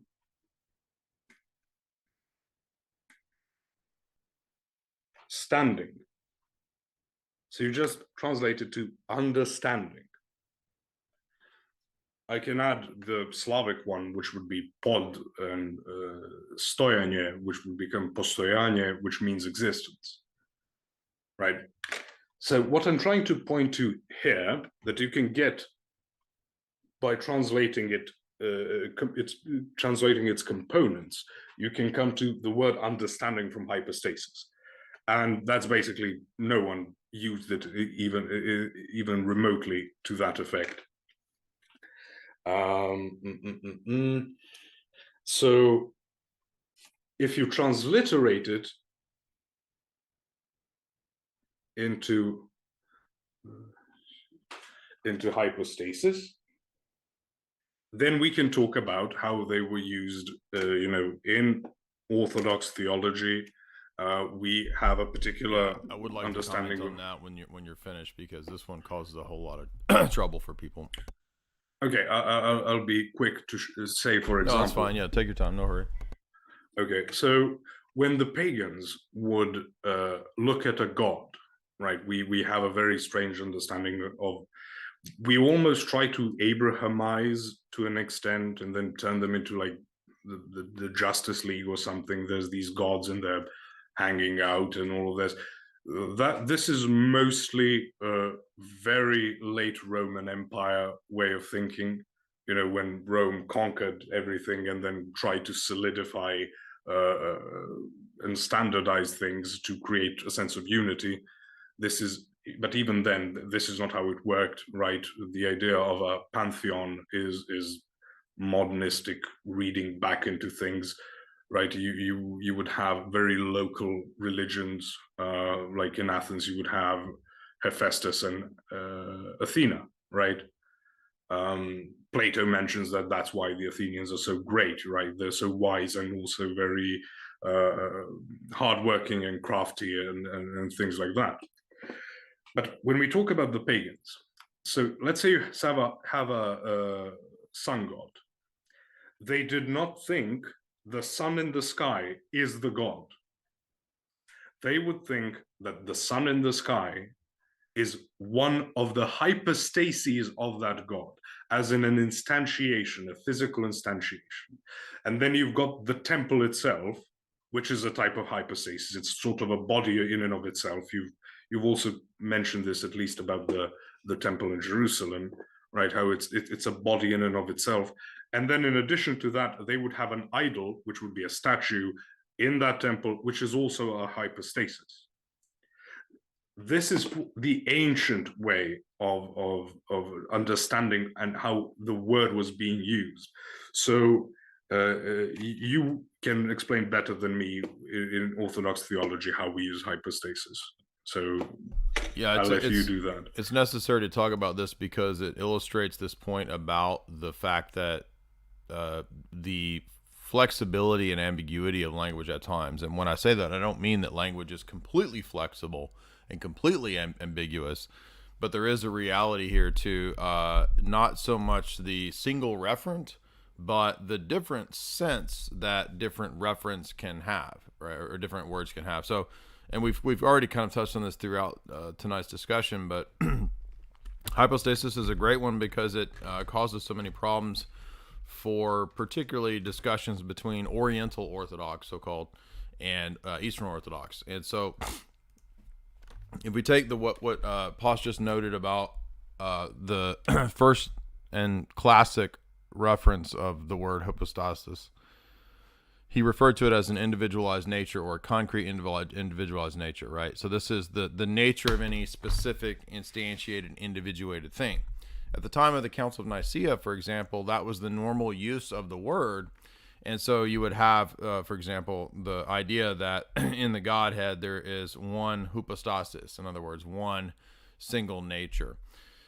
And as this progresses, though, especially after the Cappadocians, they take this and they modify it and specify it so that the word hypostasis comes to have a much more precise and technical referent, which is not just to the nature, but to the one who has the nature, the agent or the subject. So this is the second usage, and this is partly why there was a problem between the people who follow the Old Nicene, as it was called, reading of hypostasis, as it pertained to Pope Leo's tome, the debates with the notion of two natures in Christ, right? Because they were confusing nature and person, which by the Cappadocians comes to have this meaning. And it's not just Cappadocians, it undergoes a kind of a precision from the Cappadocians to St. Cyril to the Fifth Council, and particularly the Leontii, and mainly the figure of Saint Leontius of Jerusalem. I'm not sure why he's not a saint, but for whatever reason, I guess he's not. But Leontius of Jerusalem's theology is what is the theology of the Fifth Council, as well as Saint Justinian. And the idea of being in hypostatic, or the nature exists in the mode of the person that has the nature, is what helps to clarify this usage of hypostasis as not just a concrete nature, but the agent or subject that has this nature. And so you see it becomes much more precise. And that's why a lot of people have a hard time understanding, these kinds of phrases or what they're referring to, or when they see phrases. I had a good friend tonight, by the way, asking me, what does the word composite hypostasis mean when St. John of Damascus uses it, or when St. Maximus uses it? And the answer is that it means it in the second sense. Obviously, it cannot mean it in this sense, right? There's no mixed nature in Christ. He doesn't become one. He doesn't become one divino-human nature. That would be monophysite. Hypostasis as a composite means that he possesses that he, that is a divine person, possesses the divine nature and the human nature. So it's like it's a possession that he has. It's not a reference to the natures themselves being a third new tertium quid, and that's what causes so much confusion, particularly with the so-called Orientals or the Monophysites. Yes, exactly. And I mean, the word person, even as we tend to translate hypostasis, it actually comes from the Greek prosophon, which means face, right? So it's even etymologically different. So this is why you can have linguistic problems, but that does not mean, as some people try to take it, we in the Oriental Orthodox, it's just it's mere physis, right. It's just both. And well, we can't allow for this, because it will cause confusion. That is the problem. I mean, again. Yeah, well, the phrase mia physis is interpreted, one incarnate energy, one incarnate nature, is interpreted by John of Damascus in an Orthodox way. And part of our argument in regard to Cyril, because Cyril used the phrase, is that when Cyril writes the two letters to Sexensis, he qualifies what he means by that the way that we explain it. So it's that simple. So in other words, it's not the problem. The problem isn't the phrase mia physis. The problem is, what does it mean? Exactly. This is, again, the meta topic tonight is it's not, and I plan on this video, I really should start, I just don't have a lot of experience with editing and things like that, but the idea of sacred languages, right, in the Roman Catholic In other words, sense, you're saying editing out all of the comments that I've made. Right. So in other words, that would be the ideal stream for you, editing out all the dumb stuff I've said and then having your eloquent presentation. I'm just joking. No, what do you mean? What do you talk about editing? What are you meaning? No, making videos just to record it and then video editing. I don't really have the only time I've really used it is back when we used Windows Movie Maker. Oh yeah, I used to use in that, school. But I will make it. But the idea of a sacred language is like when they say Latin is a sacred language, because it was a language that was one of the three languages nailed to the cross, right? Hebrew, Greek, and this is a lot of just a bunch of superstition, really. Well, so I approach it technically, because first of all, how do you nail a language to the cross, right? You've got the initials, right? INRI, not the Masonic one, but the Jesus Nazaretanus Rex Judorum. What was the Masonic one? I'll try to remember. Of what's nailed? I don't remember. Right, something natura. Doesn't matter, but. If you're trying to say a language is nailed to a cross, which exact thing is it that is being nailed to the cross? Because first of all, you can't really standardize a language at this time. There's no, like, at least in continental Europe, we tend to have like a government body that issues a union, like, oh, this is the new standardized spelling. This is the new rule for this, or we maintain the old rule, we reject this new thing, right? But you did not have that back then. So what was it? Is it the phonetics that are being nailed to the cross? And then, you could argue, okay, but why is ecclesiastical Latin then a sacred language? Because it changes certain pronunciations, right? I won't get into that. But is it the writing? Is it the symbols? Are they secret? Are they sanctified by somewhere? Right? Is it the grammar? Because the way the words behave, you can't really. It gets different in different dialects and over time. Mm-hmm. Yeah, and you may disagree with this, but it's just a thought that popped in my head is that, another way we could understand this kind of a mistake is like the Slavic controversy in certain, sort of uneducated areas of Russia, when you had this controversy over the idea that the name of God is in some sense God himself, right? Right. The people who don't say God, they spell the tetragrammaton. No, I'm talking about. I'm saying it's similar. Yeah, exactly. Right, or they don't call Jesus, they call him Yeshua. So now it's holier.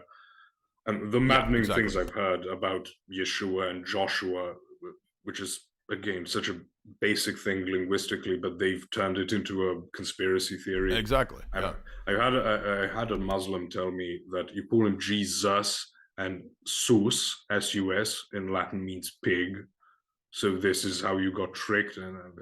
Yeah, but have you done the gematria, Posh? If you put it into the gematria calculator online, you would realize that all of these words are one common mathematical language, a characteristica universalis, that tells us the future if we put in the right codes. Right, and we can pick from the spellings, right? So this again is, I will get into that in the video myself, because if just speaking about it makes it seem much more complicated than it actually is. But one thing I try to use to explain to people how this doesn't work is, you said controversy. I would pronounce that controversy. And you could then say, why are those two the same? Well, I think Prince solves it for us, because controversy. So if Prince says controversy, I'm right. You're wrong. That's the end of debate right there. Well, the prince of this world, but no, Prince, the artist formerly known as Prince, not the Prince of this world. I'm just joking. Go ahead. Didn't he want to be called the artist? That's what I said. The artist formerly known. Oh yeah, he eventually he had like.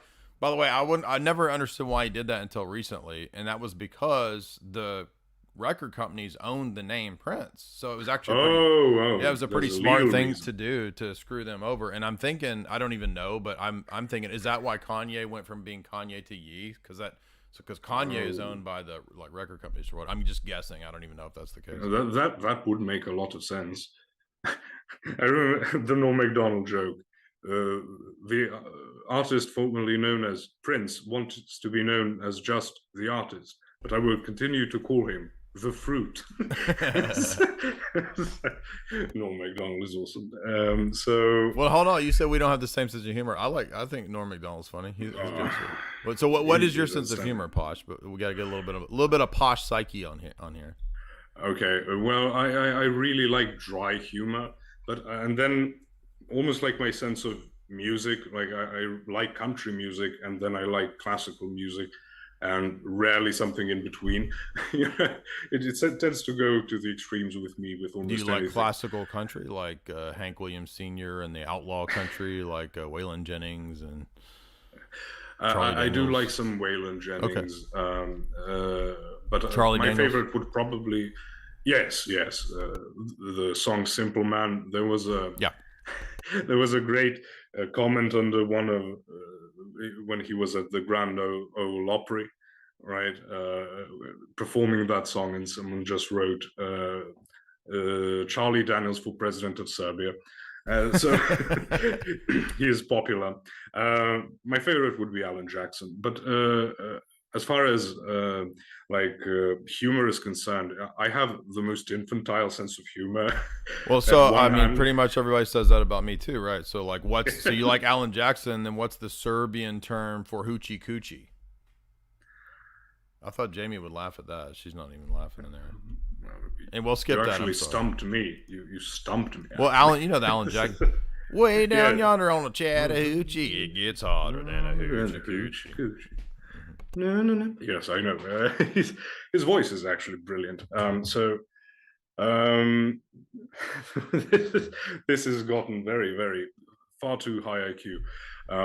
So I don't know. I mean, I can drone on about this for. You were talking about Prince. I'm sorry. Go back. Not the singer Prince. Right. No, wait. You weren't talking about Prince. I love the stream of consciousness with all the words, because then when you say a word, it makes me think of controversy, controversy. Controversy, yeah. Yeah. Yes. So, right, and these are the standard differences in pronunciation. Although, if you listen to a lot of younger Brits, they will tend to pronounce it more Americanly. So the emphasis, at least, would be on the syllable that it would be in American.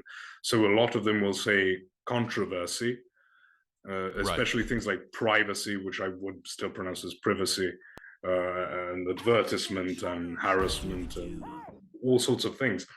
But when you think about it, the word girl and the word girl, or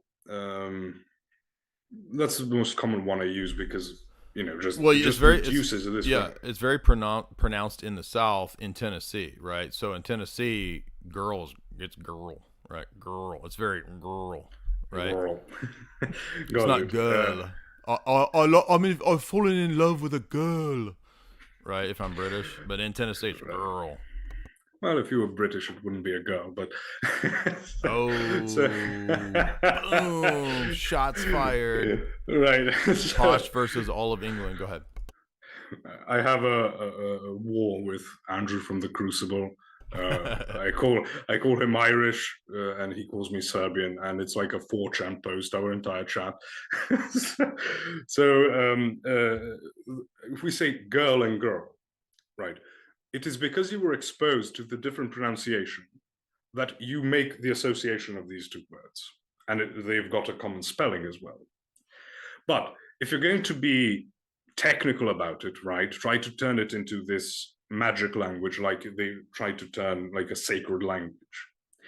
Would therefore, if you're someone like Taylor Marshall and your Latin is very phonetically very anglicized, like pater noster, quies in chales, right? So, and I'll be recording like the three ways of reading it in three different types of Latin, right?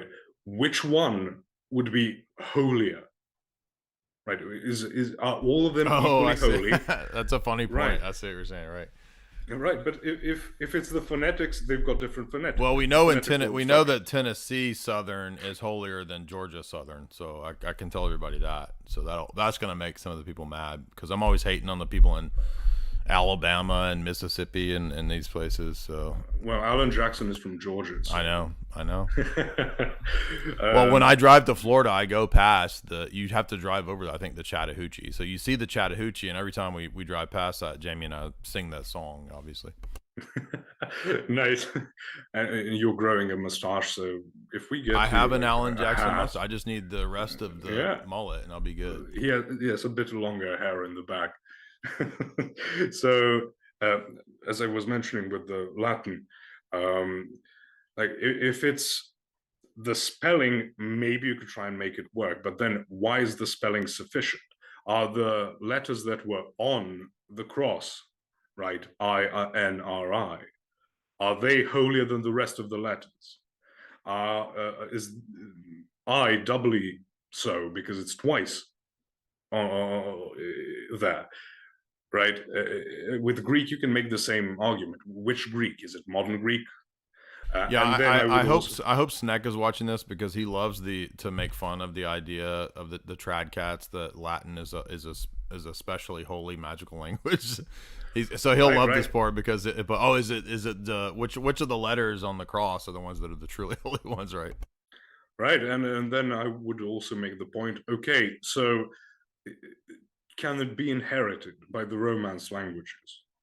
Right? Is Italian more holy than German? Yeah. Well, how much Latin does it have in it? So you could do an algorithm that has a percentage, and then it would tell you it's 75% holy. Right, and I want to make a point there that Serbian grammar is much closer to Latin grammar than Italian grammar is. Right? So Italian has lost the grammatical cases, whereas Latin has 6.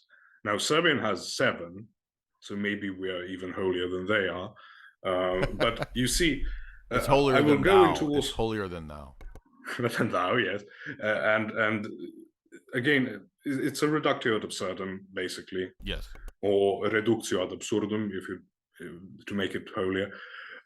So you can see how you can break down these things that make sense in a more nebulous sense. So if you don't really think about it, it makes sense.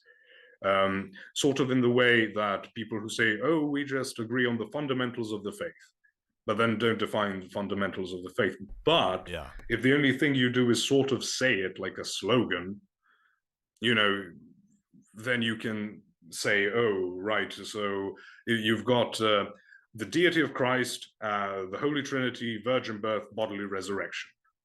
Okay, why is that enough? What about the Eucharist? Well, that's not important. Who decides? Yeah, it's arbitrary. A video popped up for me in my recommendeds from Jordan B. Cooper, the Lutheran pastor. I think he's a pastor. About I think he's one of the first female pastors in the Lutheran Church. He's like in the Monty Python. He's got that stick-on beard for women who go to Stony. Yeah, exactly. So, and the video was about, does Romans 4 contradict James 2?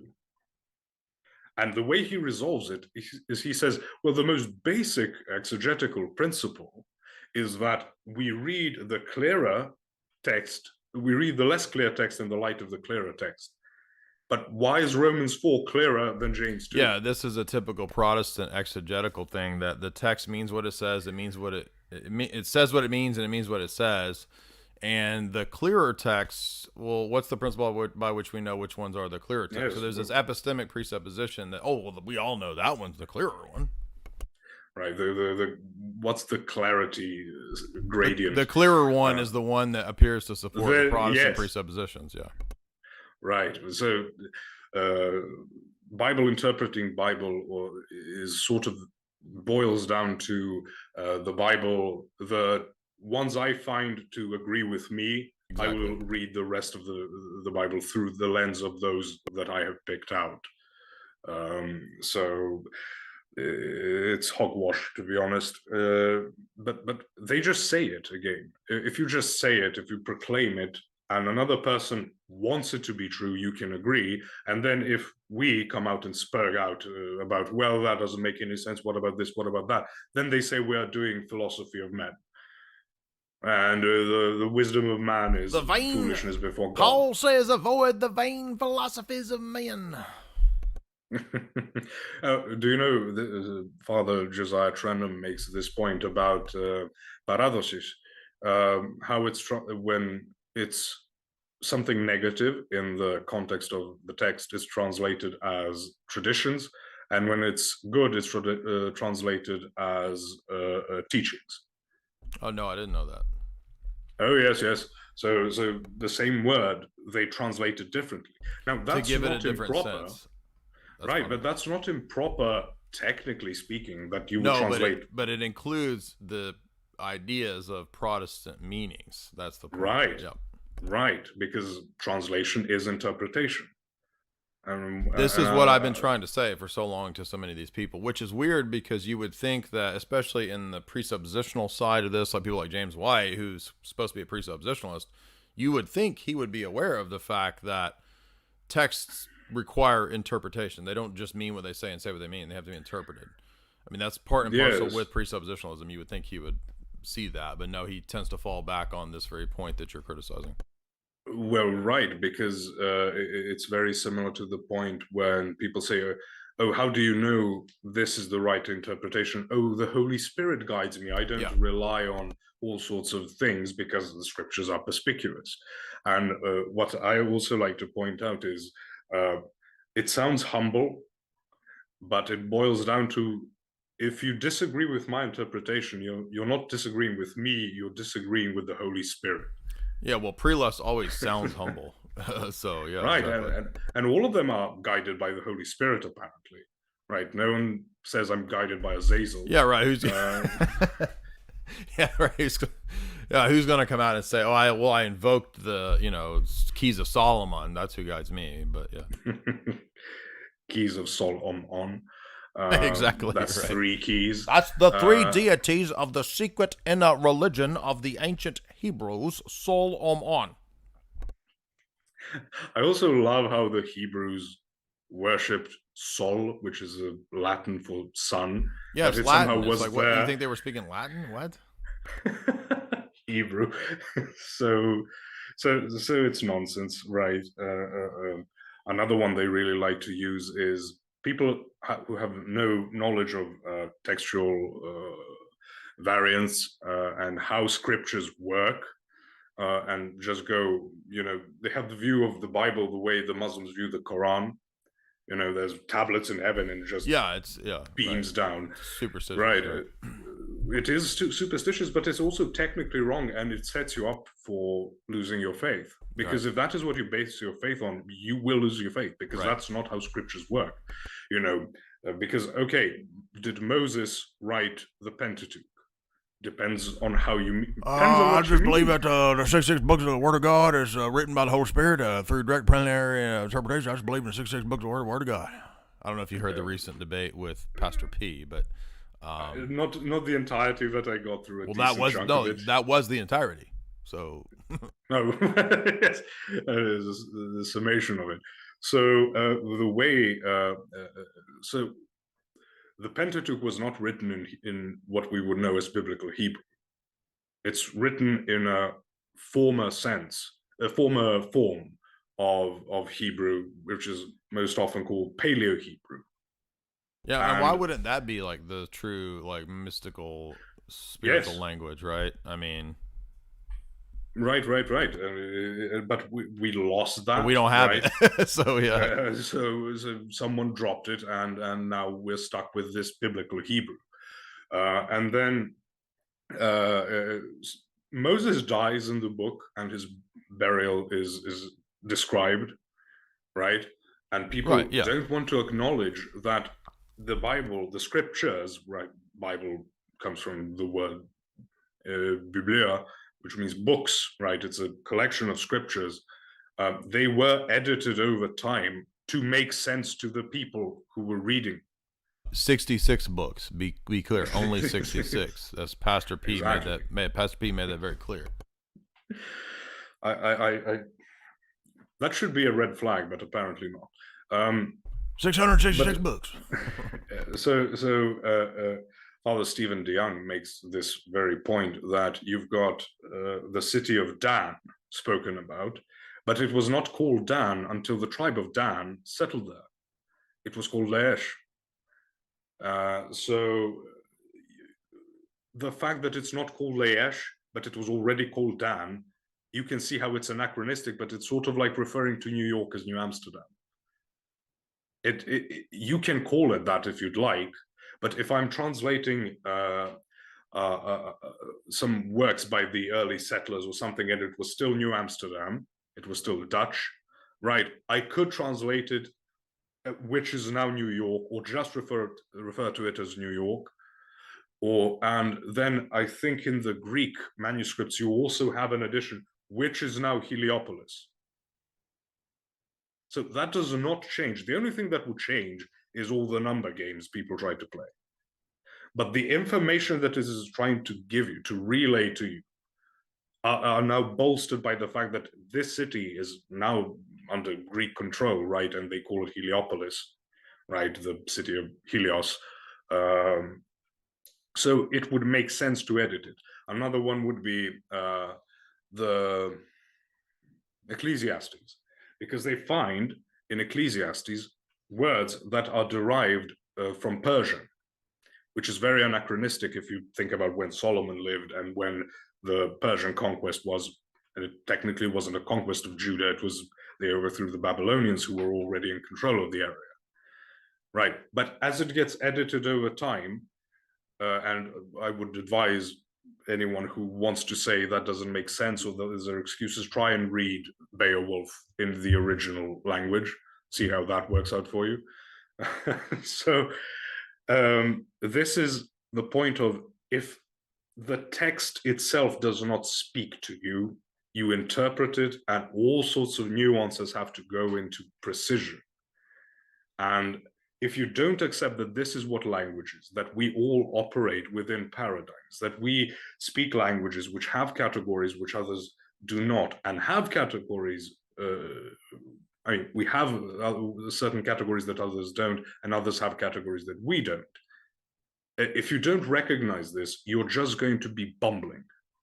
It's a recipe for failure, and the only people who maintain this either don't know, which is, fair enough, but we should try to explain things to them, or they're just going to lose faith once faced with evidence, or become someone like James White, and they're the special triply elected boys, so I hope people get that from what we were talking about today, about these references. You mentioned the flaccid and rigid designators, Yeah, exactly. and all sorts of things. So that is why, even though the church actually gives you daily readings, right, it tells you, and it makes sense in the liturgical context, what you're reading on this particular feast day, you read these parts, etc., etc. It doesn't just say, oh, read it, and then take out a little chart or notebook and then make your own opinion, as if that is going to show you the ancient truth that has been preserved, right, and contextualized over millennia. All right, let's move to the super chats. We've had a great chat. We've gone for 2.5 hours, and you brought some really awesome stuff. I really appreciate it.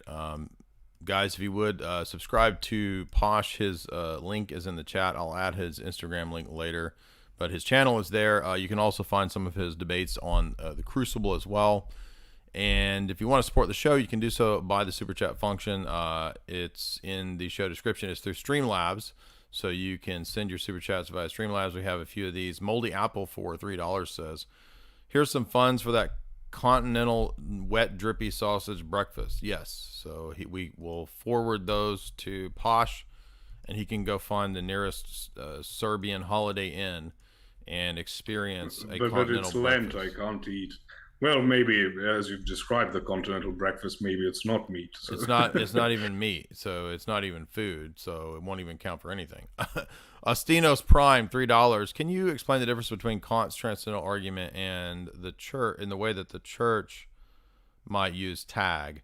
For example, by the way, he says, if you go on Timcast, please bring the whiteboard for the slow boys in the audience. That would be funny to bring the whiteboard to Timcast if that ever happens. I will try to do that. So basically the idea is that transcendental arguments in Kant don't really have much to do with God or anything to do with theology. They're really a way for him to try to categorize the preconditions of experience. And Kant doesn't think that these preconditions are like things in the world. They're just mental constructs. They're ways that the mind is constituted such that it can structure reality. So for Aristotle, those categories, the categories of being, the predicates and whatnot, those would be really existing things. So our position would be closer to Aristotle on that than it would be anything like Kant. But what Kant does is that he just does a lot of different types of transcendental arguments, but he doesn't really do one for God. So the theistic usage of the transcendental argument for God is very different, doesn't really have much to do with Kant at all. Although we might employ some of the Kantian transcendental arguments, like about the self, right? For example, if we want to talk about knowledge presupposes a knower. Okay, well, what's a knower, right? We got to have some concept or some account for the self as a subject. Kant calls this the transcendental unity of apperception, meaning that there is some kind of unity that glues together all of the perceptions that we have such that we have a meaningful experience as a self. That's it. So he says there has to be, for knowledge, there's got to be some presupposition of a self that is the knower. I think that's a pretty good argument. Does that mean that I accept Kantianism? No, because it's full of problems and flaws, and it's kind of silly because ultimately it doesn't achieve what Kant's after, which is to save metaphysics. But great question. So hopefully that makes sense as to why Kant's transcendental arguments don't really have much to do with the transcendental argument for God. Chase Haggard, $5. Posh, please read this in private. Hey, wait a minute. How did Chase knew I was going to read this out loud. I feel like I'm being set up. This is a setup. I tried to message you, Posh. It didn't work. Do not platform this bigot Jay Dyer. He is the Platonic form of meanness. I'm sensing some animosity here. I once saw him, for example, on a debate make a joke, and he actually used a naughty word. Do not platform this man. Well, Posh is on my platform, so you guys can do what you want with Chase's expose. Duke of Earl sends $10 and says, this was a great chat. Thank you. Well, thank you, Duke of Earl. Posh is an amazing linguist. Posh, and I don't mean this in a pretentious way, honest question. Would you call yourself a philologist? Is that what you are into? Well, philology, maybe not. I can't be sure. Again, I don't like to label it all that much because it's more a work of passion than it is some type of technical work, because I really love it. And I suppose that's what a philologist would be, someone who loves language, but perhaps. All right, cool. Awesome. Well, guys, if you would hit like and share. If you want to support the work of Posh, do that by subscribing to him.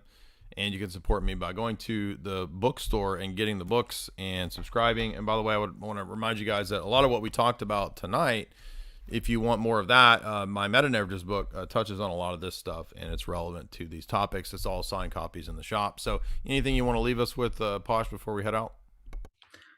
Well, this is almost a joke, but it's not really a joke. Most often than not, I'm on Made by Jim Bob on the streams because he likes to go over all sorts of topics, and I often jump on as this semi-official co-host at this point. So that's also where people can find me until I get my setup ready and be able to stream properly for myself.